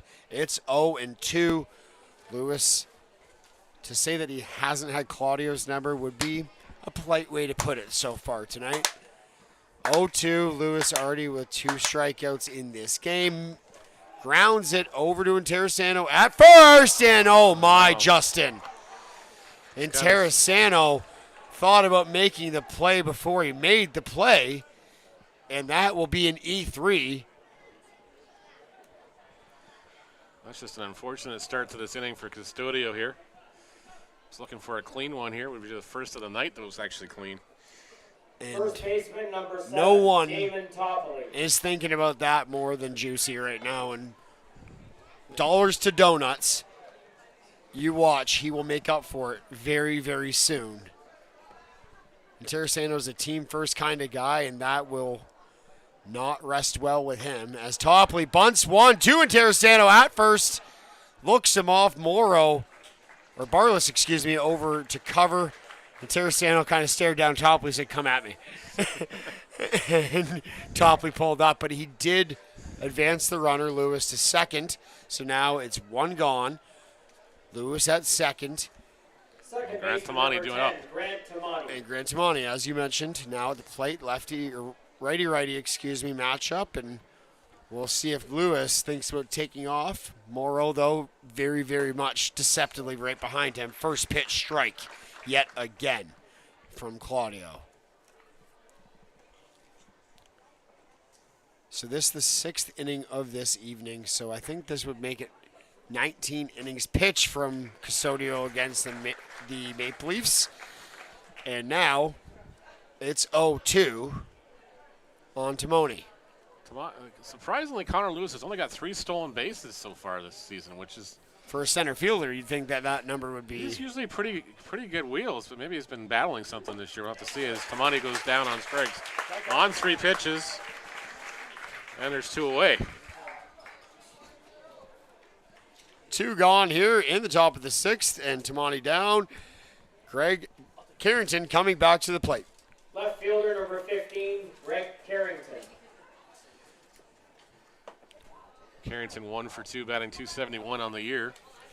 Did a good job when he did reach on his... Double and scored in the 3rd and struck out swinging in the 4th. So his first appearance at the plate. Yeah, he got to second and then was really kind of playing mind games with Claudio out there at the second base bag. And Claudio, again, not a guy that ever seems to have any sort of shake in his boots. Again, country night, pardon the pun. Was very, very aware of Carrington and kind of took Claudio's attention away from the batter that was at the plate. And again, it's just not very often you see Custodio do that, but that is a very not rare occasion. Another strike from Custodio. I wonder if Custodio thought he was tipping pitches off, too, to the batter, especially where he was standing. That is a fantastic point, and one that didn't cross my mind until just about now. That one fouled off by Carrington, and now Claudio, 1 strike away from getting out of this inning and leaving Lewis stranded at second. And this next pitch, big fan of stating the obvious, is huge. No question is. That one doesn't get the call. Another one inside. Dave Phillips not been a fan of the inside pitch at all tonight on either side of the coin. So, and again, consistency key, so we'll do it again. It's 2-2, 2 out. Lewis at second. It's 3-2 Maple Leafs.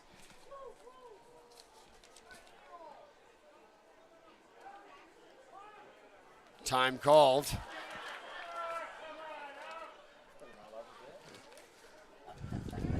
Not quite sure what the time is called for, as I think Carrington just got tired of waiting for Custodio to get set on the mound here, and just wanted to throw Custodio off his routine.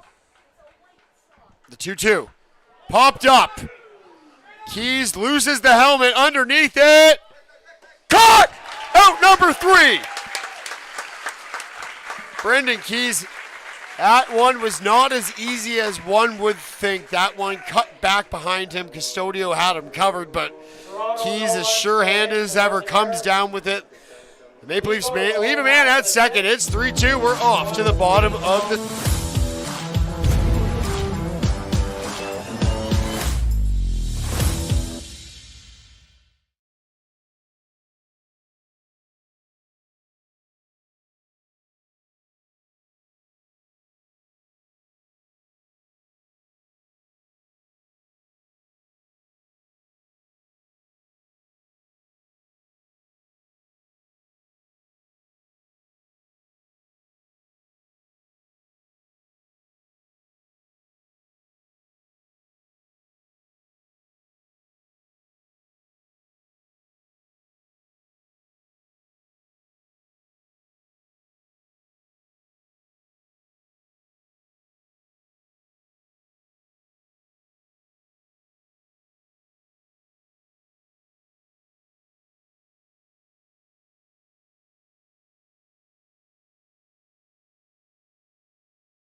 Welcome back to Hastings Stadium. It's Maple Leafs 3, Royals 2, and Angel Castro, who has been, as you mentioned in the break, very choosy about these balls. So not quite sure what the dislike for some of them are, but seems to have found a few that he has. It could be as simple as the seam's not feeling right or just the weight feels slightly off in his hand. And he better be right on top of his game here at the bottom of the sixth. The heart of all hearts of all orders due up. Sean Riley, Malik Collymore, and Josh Garton all up next here against Castro. And man, oh man, in a one-run game, folks, what a moment this could be for the Royals and for the Maple Leafs. Of course, out-of-town scoreboard, the London Majors defeated the Barrie Baycats 9-2 this afternoon as Riley takes ball one. Welland Jackfish on top of the Brantford Red Sox, 10-0 in the top of the third inning right now. So if you're a Royals fan, you know you got to turn this one around here. Hope your boys can pull this one out just to stay pace. And this could be it here. 1-0 coming. Riley can't hold it off, and doesn't matter. It's 1-1. It's a good pitch from Castro after one that was low and called the ball. Finds a way to even up the count at 1-1 here. And Riley, who again has missed a few games consecutively, would love nothing more than to shake the rust off. And does just that! That ball high to left field and just falls short of tying this game. Sean Riley just missed that baseball by an nth of an inch. It almost sounded like Sally Struthers pleading for something on the Children's Wish Fund or something there. I don't know what any of those things mean. Too young, thank God. Oh, man. But do reminder, fans, we do have an online 50-50 that wraps up on August 21st to help support the broadcast. If you haven't checked that out, go buy some tickets on that, too. So if you like what you're seeing, go ahead and buy in. If you want it to be better, go ahead and buy in. And don't forget, you also can send some feedback. Of course, the last home game of the season will have the survey up for you guys and gals to make some comments and maybe make some suggestions what we can do to improve come the postseason and going into next year as well. Including a new play-by-play, man, if that's what your Christmas wish list is. It's 2-0. That begs the question, if you had any chance to do anybody with you in the booth, who would that be? As Collymore singles to left here. I think the answer is obvious, Neil. Yeah? The man who sits right next to me. Well, I appreciate that. Game in and game out, Neil Srivastava, who has at least kind of reduced the amount of times I've sounded foolish so far this season. So Collymore with that 1 out single to left field represents the tying run, and guess what? Josh Garton! Josh Garton, who lives for moments just like these, and these fans know it, is looking beyond that Hastings Stadium scoreboard and well beyond it. Castro at 79 pitches here. It's 5 1/3 so far in this ball game. Collymore might be looking to take off from first here too, as Castro has a lot to deal with Garton at first. Garton holds off, and there goes Collymore. Didn't get the best jump. Throwing out at second. Malik did not get off in time there, and yeah, that one kills you because That's also a strike called on Garton. yeah, that's a tough one because Collymore, who is such a good athlete and such a good runner, just couldn't get away in time, and it seemed like it was almost the writing on the wall. Once more threw it to second, and there's 2 gone now. Castro's delivery definitely threw Collymore's timing off there. It seemed as if Collymore kind of second-guessed himself about 3 steps into it, and it was almost obvious that he was going, and just unfortunately didn't work out for them, and it's 2-1 now. That's that one kind of sucked the wind out of the sails here of the Hastings crowd, but it's a never say die kind of attitude here for the faithful of the Royals. Castro delays and not quite sure. Now he's ready to go. Delivers. Garton steps away, and it's 3-1. A hitter's count for a guy who salivates at things like this. Castro, if he's going to throw a fastball, is going to probably try to go outside here, but it looks like they're setting up inside again here, trying to get Garton to swing at something on the inside part of the plate. Here it comes. Garton pulls it, chops it toppily, makes the catch. I thought that bounced. It certainly did not. That is a line out to first. And Guelph goes down without a punch thrown. It is still 3-2 on to the 7th inning between the Maple Leafs and the Royals from Hastings Stadium.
Welcome back to Hastings Stadium. Top of the 7th inning. The Toronto Maple Leafs leading the Guelph Royals 3-2. I'm Neil Srivastava. Thank you so much for tuning in on YouTube this evening. Hope it's a great night wherever you guys are watching. Of course, the Capacity House crowd here on the hand at Hastings Stadium. As Jose Vinicio starts off the inning with the liner caught by Ethan Hammond in left field for the first out of the inning. Vinicio timed it well, and so did Hammond out there on the dive, and there's one away. TSN highlight reel catch.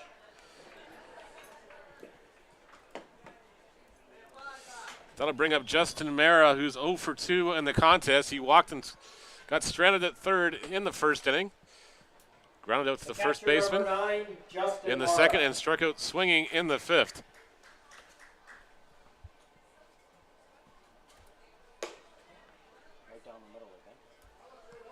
Mara takes a pitch high for ball number 1.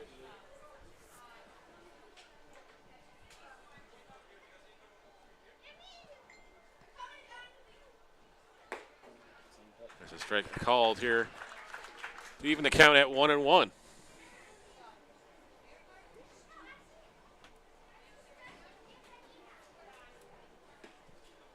Strike called again, and it's now 1-2.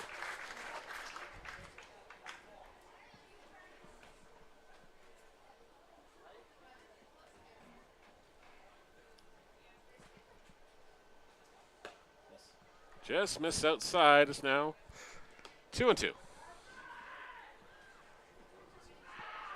Somebody trying to. That's probably Castro again. Yes, he gets a little hyped up when he starts, and you got to watch him, of course, when he comes out of the dugout as well. He makes some certain hand gestures and bounces a little bit. Even when he bounces off the mound, he's just a really intense guy.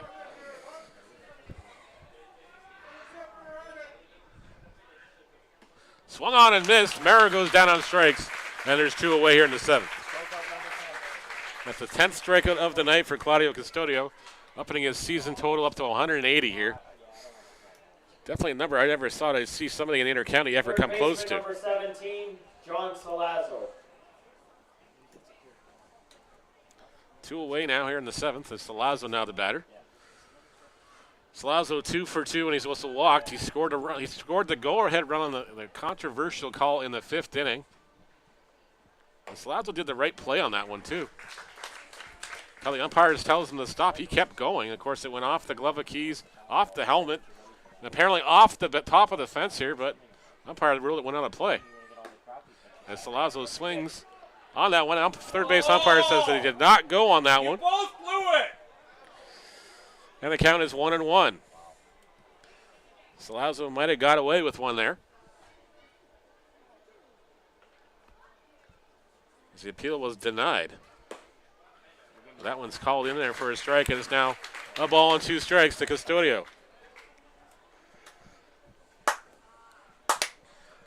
As the fans to our right start the clap once again, trying to get Custodio this strikeout. Get the Royals back on the bats here. 1-2 pitch on its way. Misses high, it's 2-2.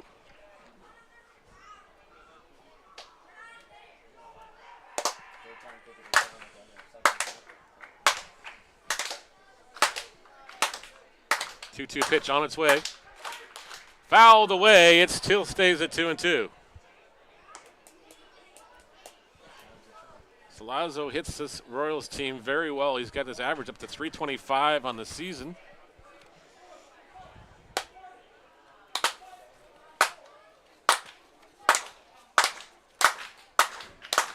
Of course, he hit 455 against the Royals this year as he fouls that one away. 455 against the Royals. Coming to action tonight was 11 at-bats, 5 were hits, 4 runs scored, 2 home runs, 5 RBIs, including a double. Safe to say the conductor loves hitting against this Royals team. Of course, we were hoping to interview him before the game, but unfortunately the band was a tad loud, so Mr. Conductor, if you're looking for another chance to give us a ride sometime this week, we'll definitely like to hook up with you. As Darius Barless makes the play, it's 4-3. Royals will bat here after the 7th inning stretch here at Hastings Stadium. Back after the stretch to call the bottom of the 7th.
Welcome back to Hastings Stadium.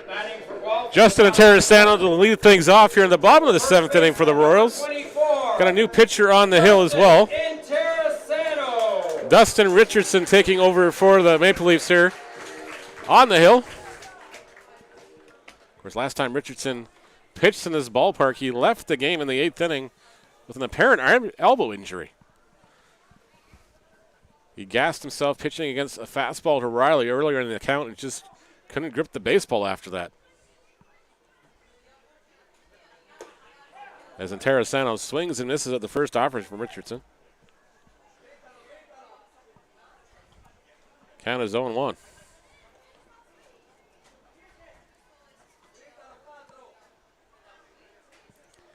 Richardson with a 5.40 ERA. 6 2/3 of innings pitched so far. Looking to qualify for the postseason here. As Terrasano fouls that pitch away, and it's 0-2.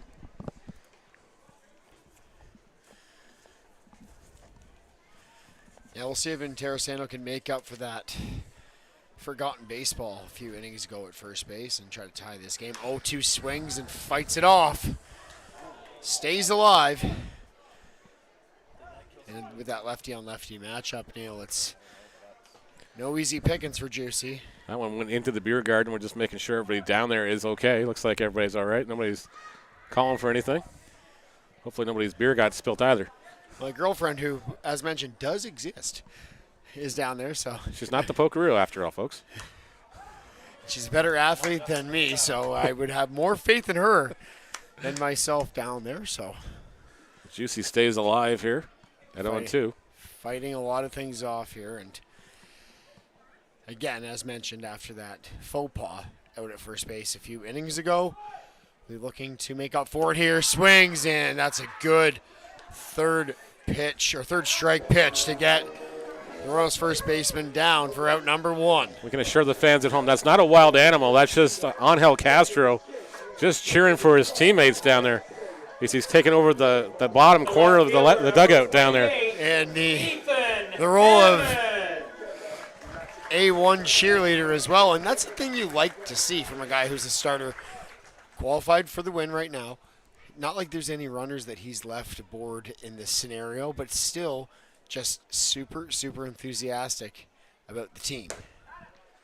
That one misses. 1-0, and Hammond, who came into this game batting .380, will look to try to find a way aboard, and it'll be his first hit of the evening. He is 0 for 1. He did walk his second time out, and that one flared and foul and just missed by Carrington in left. Yep.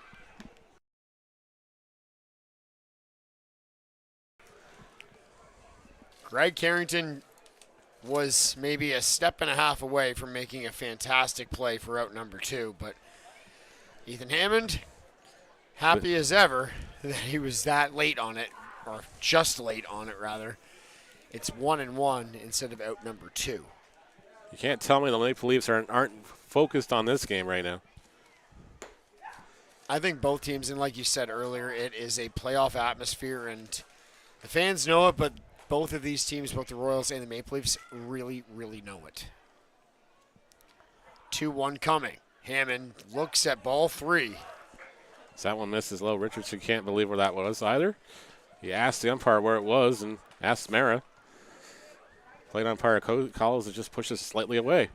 Dustin Richardson, who spent some time with the Red Sox, as Neil's mentioned, and really good guy. He came out and hung out with some of the guys on the team after a game, and stories are one thing, but just his personality and a genuine human being. I didn't even know who he was until about halfway through when I was like, why does he have an accent?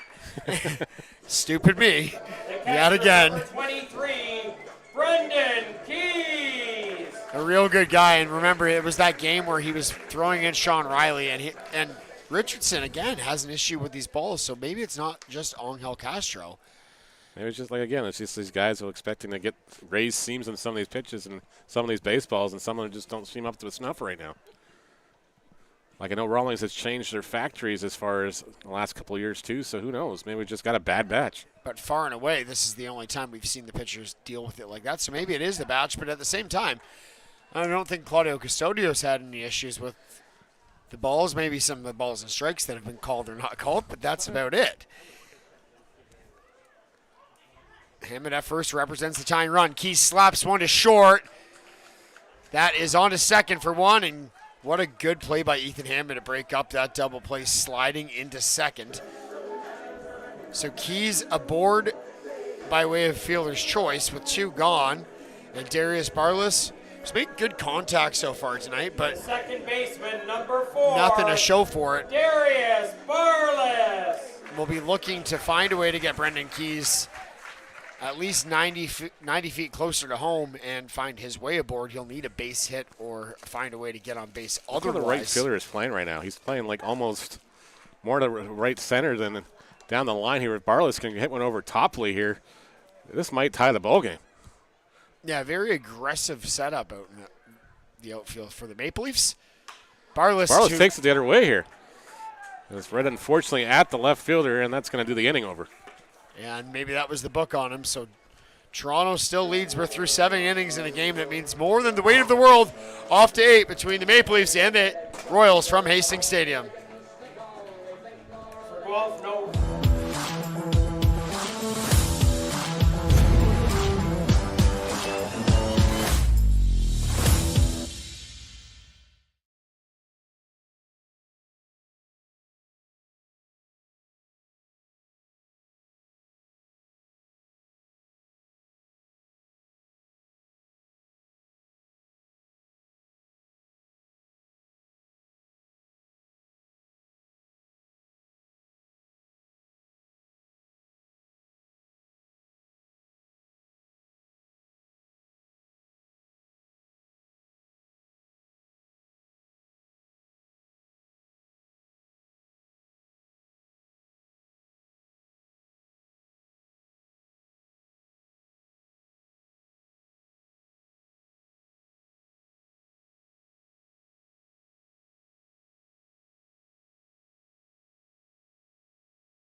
Maple Leafs 2, Maple Leafs 3, Royals 2, top of 8. Marcus Knecht leading it off. Claudio Custodio remains in the game for Guelph. Misses low for ball number 1.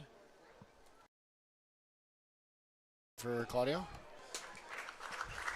Gets it right back as Knecht swings and misses to even the count at 1-1.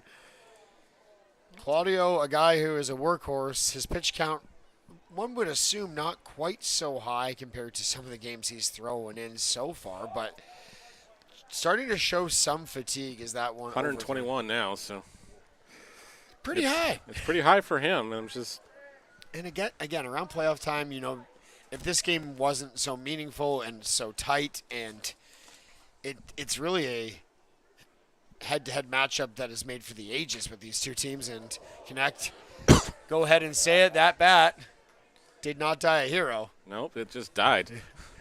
A very, very expensive death. And a anticlimactic death, if you will, as it's fouled off, and it's 2-2. And splintered at the top and just rolled down the barrel. One of the weirder ones we've seen, and we've seen some weird things here tonight, so that's saying something. But with Claudio now at 122, we'll say, with playoff time around the corner. Likely his last start of the regular season, all things considered, or He might get one more because we have a couple of games. We have a lot of games next week, but yeah, it's just he might make another appearance, but may not start. he's not going to go. I would think maybe 5 innings maximum just to keep the rust off for another week.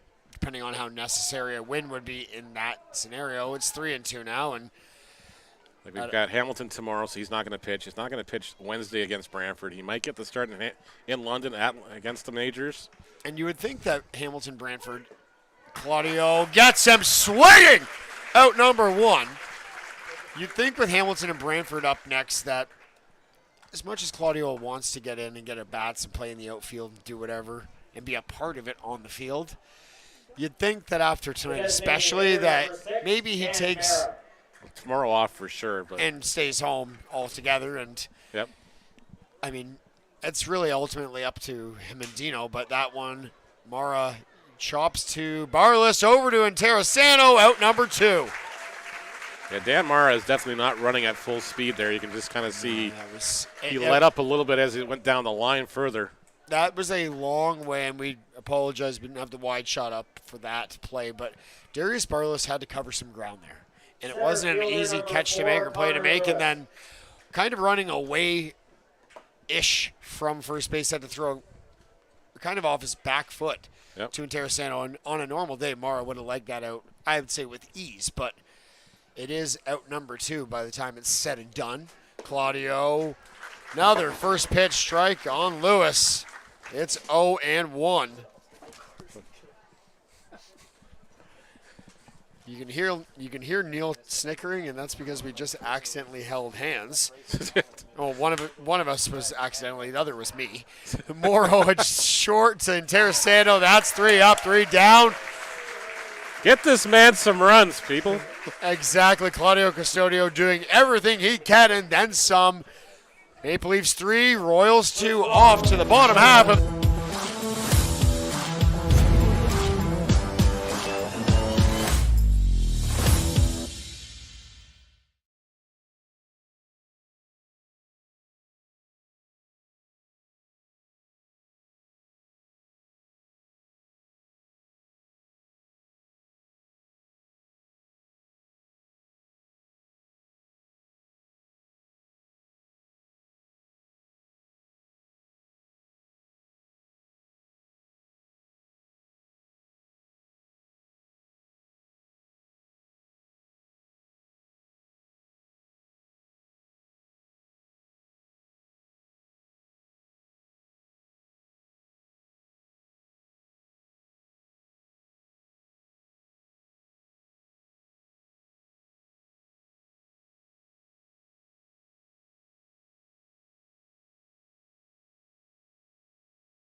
just about ready to go here in the bottom of the 8th inning, and a nail biter to say the least. Dalton Pompey, Connor Morrow, Sean Riley due up, Dustin Richardson on the mound. And we've said it before and said it again. This inning and these next 3 batters mean so very much for what could happen into the fall. Well, exactly. Only 2 teams have got the advantage on the Royals so far this season. That's, of course, the London Majors leading there the season series 3-2, and, of course, the Maple Leafs, the other team. Of course, the Majors and the Welland Jackfish, only teams to beat the Royals here at home this year. Is Pompey hits this one to left. Deep and tie game! Pompey, so Dalton Pompey switching sides of the plate, and Neil, we were saying it between innings. He was due, and my oh my, on cue. That woke the Hastings Stadium crowd up here and might even got Claudio Custodio off the hook here. As Andrew Case is warming up. And we have more arguing from the Royals dugout. Justin Terrasano, who is, again, not that kind of player, not that kind of human being, way out there, screaming at home plate umpire Dave Phillips as Terrasano likely done for the evening. That looks like he is. And I mean, Let's keep this going, how kids. can you blame him? The shortstop, number 2. When you leave the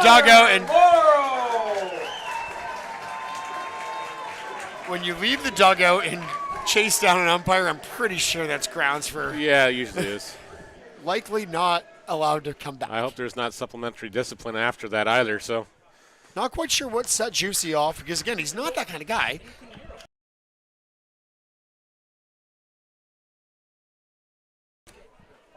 So, again, Terrasano comes out and starts kind of disagreeing with whatever set him off. But after a home run, what has you so irked if you're in Terrasano? I don't know. It was just I don't know if it was just something he got pumped up, said something, and the umpire took offense to it or what. And as a few of us have mentioned up here in the booth, how could you hear anything after that loud long shot from Dalton Pompey tied this game? Pompey definitely saves them for when we need them the most here. Pretty much exactly why he was brought in here is like, crunch time, okay, here I am. And Dalton, yes, I'd be the first to say it, had his games where it was kind of, okay.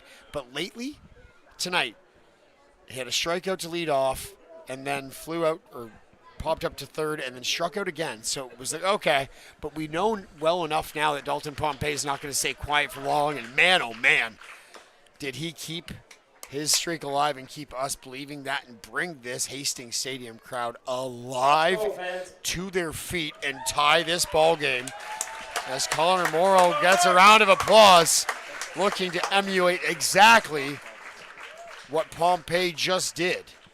2-2 coming from Richardson. Pumped up and foul. Stays alive. I almost said Pompey. You did. Morrow just needs to set the table here again for the heart of the order coming up. Get on base any way you can here. And keep that out at 0 and, again, fights it off. And Morrow, the guy who's not going to try to do too much at the plate, but a guy who's very capable of breaking this tie right away, but he won't overswing and he won't try to pull one from the outside part of the plate and make it into something. And I think Richardson in the back of his head goes, if I lose this guy, I've got to face Riley with a runner on board here. And he lost him. That didn't hit him. It's just ball 3 now, full count. Morrow, excuse me. I guess he is going down to first. No, I think he's going to pick up that baseball that went off something or somewhere or something. Okay. I'll the go catcher get didn't it. even see that, neither the umpire. And Should neither have did the ball boys. Should have just kept walking on down to first, but Don't mind me, I'm just going to take first now. count full. Or somewhere in the minor leagues, they were actually testing out a way the ability to take first. I'm not sure how they're going to do that, but Count full, payoff coming from Richardson. Inside and and off. off. The ball. And it's go-ahead run now at first base with Sean Riley aboard. And Richardson having words with the plate umpire once again.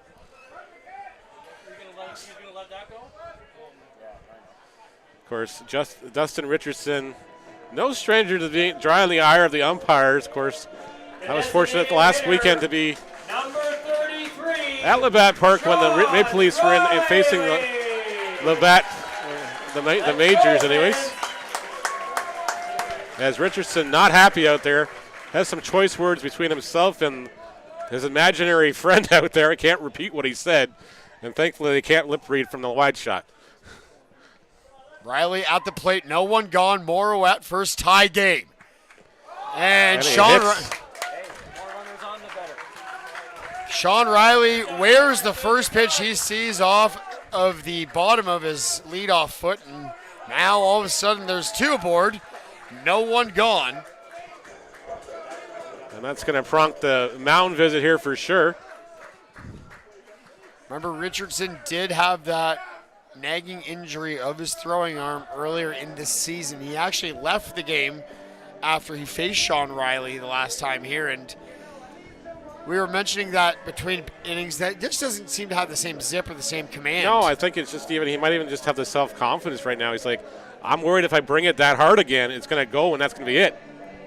And that would be the tentativeness for sure, and rightfully so. And there's nothing wrong with that, but if you're not ready to go, what you're throwing isn't your best stuff. And Oh no, he's just trying to he's trying to help the Leafs into the playoffs here, and he wants to be a part of that postseason like he was so instrumental last year for the Maple Leafs. And during their long playoff run, of course, they got to the finals and lost to the London Majors in the 5th and deciding game.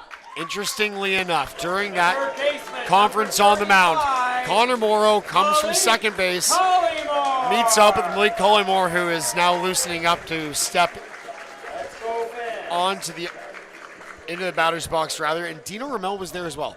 So one would just jump to the conclusion that it was like, this is what you're looking at. Yep. So we'll see what happens here with Richardson and Collymore. Malik swings at the first one he sees and cuts hard, but just tips it off rather. It's It might have been just a reminder even from to Morrow from Collymore, if I square around, make sure it's down before you take off to third base. It's a huge juncture. Again, a fan of stating the obvious I am. That is a cold strike number 2. And Collymore is down behind the counter, 0-2 here as Richardson's trying to settle down here. Be a huge out here with Garton on deck. It'd be hard to turn 2 in this juncture, but obviously that is strike 3. That's a forgotten thought. So Collymore down on strikes, and after that long streak of success at the plate, Malik Collymore now in a bit of a slump, but a guy who's out of his slump from Tuesday night, The right fielder, number 15. making his way to the plate. Garton, who already has a 2-run home run in this game. Look at Richardson on the mound. He seems to be lost in his own thoughts here. This one gonna be fun. Richardson on Garton, 2 men on, 1 out. Garton looks at one off the plate. Now, that's probably not a bad spot to start this at bat off here. You don't want to go right inside in here in case it runs too far in here and hits Garton and you load the bases. Or you leave it hanging a little bit inside and Garton turns on it.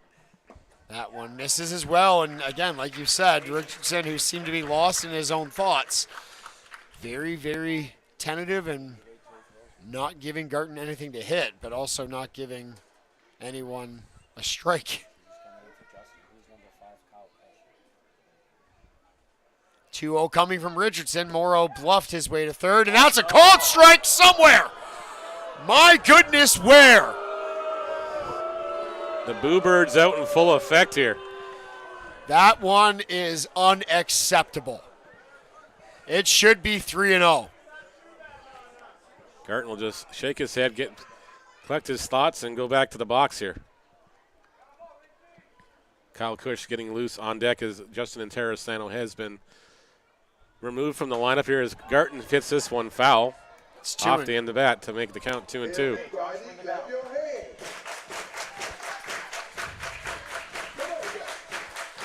Two and two, 2 men on, 1 gone. Riley at first, Morrow at second, Garton at the plate.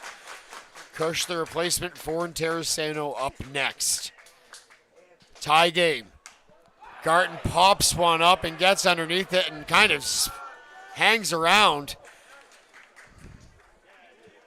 But either way, Mara makes the catch and records out number 2. And you know Garton, and just like the rest of us at Hastings Stadium, are scratching their heads as to how that count went from what should have been 3-1 and was a 2-2. Changed the entire dynamic of the at-bat and could really, really cost the Royals. But Kyle Cush, who looks like a mini Josh Garton out there these days with that bleached blonde mullet. Well, I actually confused the both of them the one night in the batting practice going, Garton's here? I'm like, I thought it was actually Cush. Both lefties, both with that same haircut, and both with power and pop. So Cush will try to confuse you one more time here and break this tie. Looks at one, that's a strike. Somebody might want to get on Hill a little, I don't know. a drink or something. He's going to be having nothing but vocal cord strain after this game. This one's up the middle. And my, oh my, the baseball gods have a way of doing things. They're going to score here. Connor Morrow takes advantage of what looks to be an injured Maple Leaf out behind second base. That's the shortstop for Toronto, and The second baseman, actually. It is the second baseman, excuse me. Ball is still not dead, technically. But this is not good. He's definitely in a lot of pain out there. That'd be Grant Tamani, and he is in agonizing pain. And he just pulled something, got a cramp or something here. That's not good, whatever it is.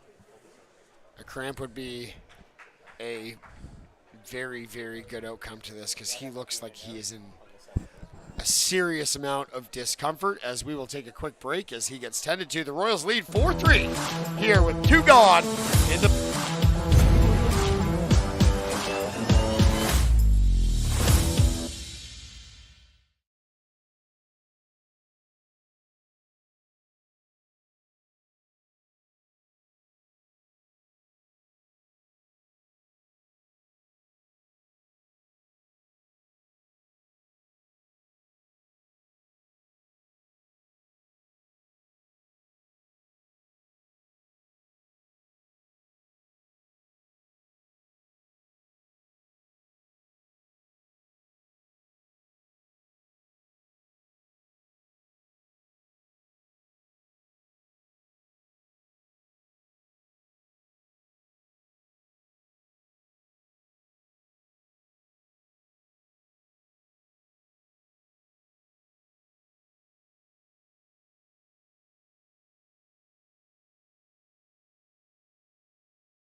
Well, Ethan Hammond making his way to the plate.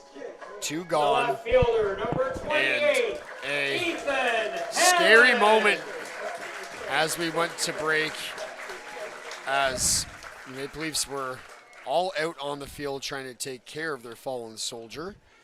That was Tamani at second. That will no longer be in this ball game. And looks like Dan Mara is going out there just to fill in these for this half inning. And don't forget, Mara playing at less than 100% to say the least. So maybe a bit of a hole there at second without their everyday second baseman, and a less than perfect Dan Mara filling in for the time being. 2 on, 2 out. And a second pitch that is called a strike to even the count. Riley at second. Kyle Cush, who found his way aboard by way of error, is at first. So they've lost their DH on this play as well because now Mara's in the ballgame. And not sure who's going to take Tamani's spot in the lineup, but they're up second in the next half inning. And the other thing they lost in this inning was the lead. Came in 3-2. It's 4-3 Royals now, and it's 1-2. So Richardson, who kind of seems a little distraught and mentally not in it, kind of kicking his feet and walking around and now ready, is a strike away. Delivers. Hammond swings and misses. Richardson sits him down to bring the bottom of the 8th to a close, but not before the Royals bring 2 home and regain the lead. It's 4-3 Royals. Off to the 9th inning we go from Hastings.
Andrew Case into the game to close it out for the Royals with a 4-3 lead. Damon Topley will lead it off. Grant Timoni, who would have been due up next, is now out of the game. And as our statistician and forever rulebook overlooker, Neil mentioned, since Mara went to second to cover for Timoni, they now lose the Maple Leafs to their designated hitter. So, bit of head scratching going on as it's 0-1 quickly for Case against Topley, who pulls one to left. Hammond makes the catch, one down. Franklin Hernandez coming into the, number 32 is coming in. Adam Mara is going to come take a bat here. So the third of the Mara brothers will make an appearance here with one down and hitting for Toronto, number 32, a run to a race. But pretty hard to do against Andrew Case. I will write a poem one of these days.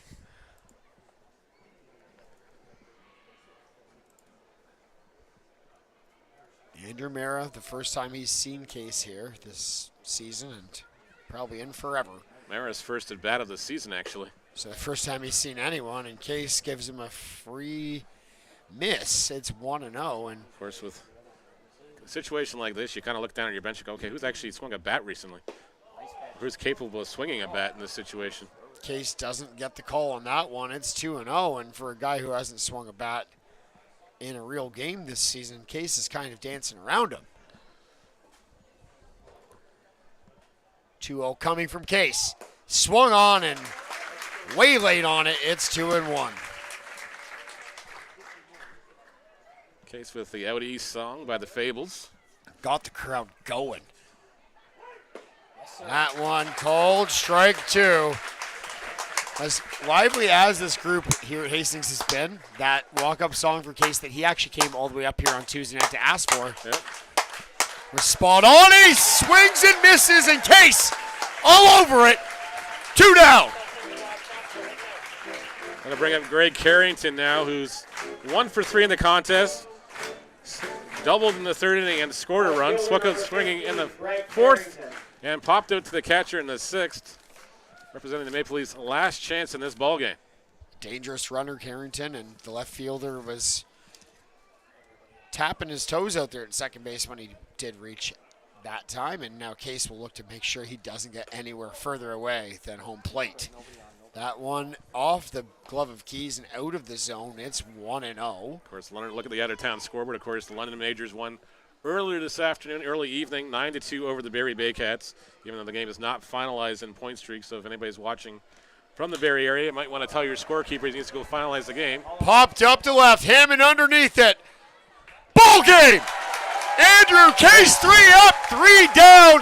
Case closed. Royals win. That is massive. Look out, London. Look out, Welland. Here come the Royals. Guelph looking poised and ready to take over that top spot in the IBL. That weekend, though, this weekend, not quite over yet. Off to Hamilton tomorrow and look to add another win. And everyone in that handshake lineup, the hero. On behalf of Neil Srivastava and everyone else here from Hastings Stadium, I'm Scott Fraser saying thank you and good night. Have a good night.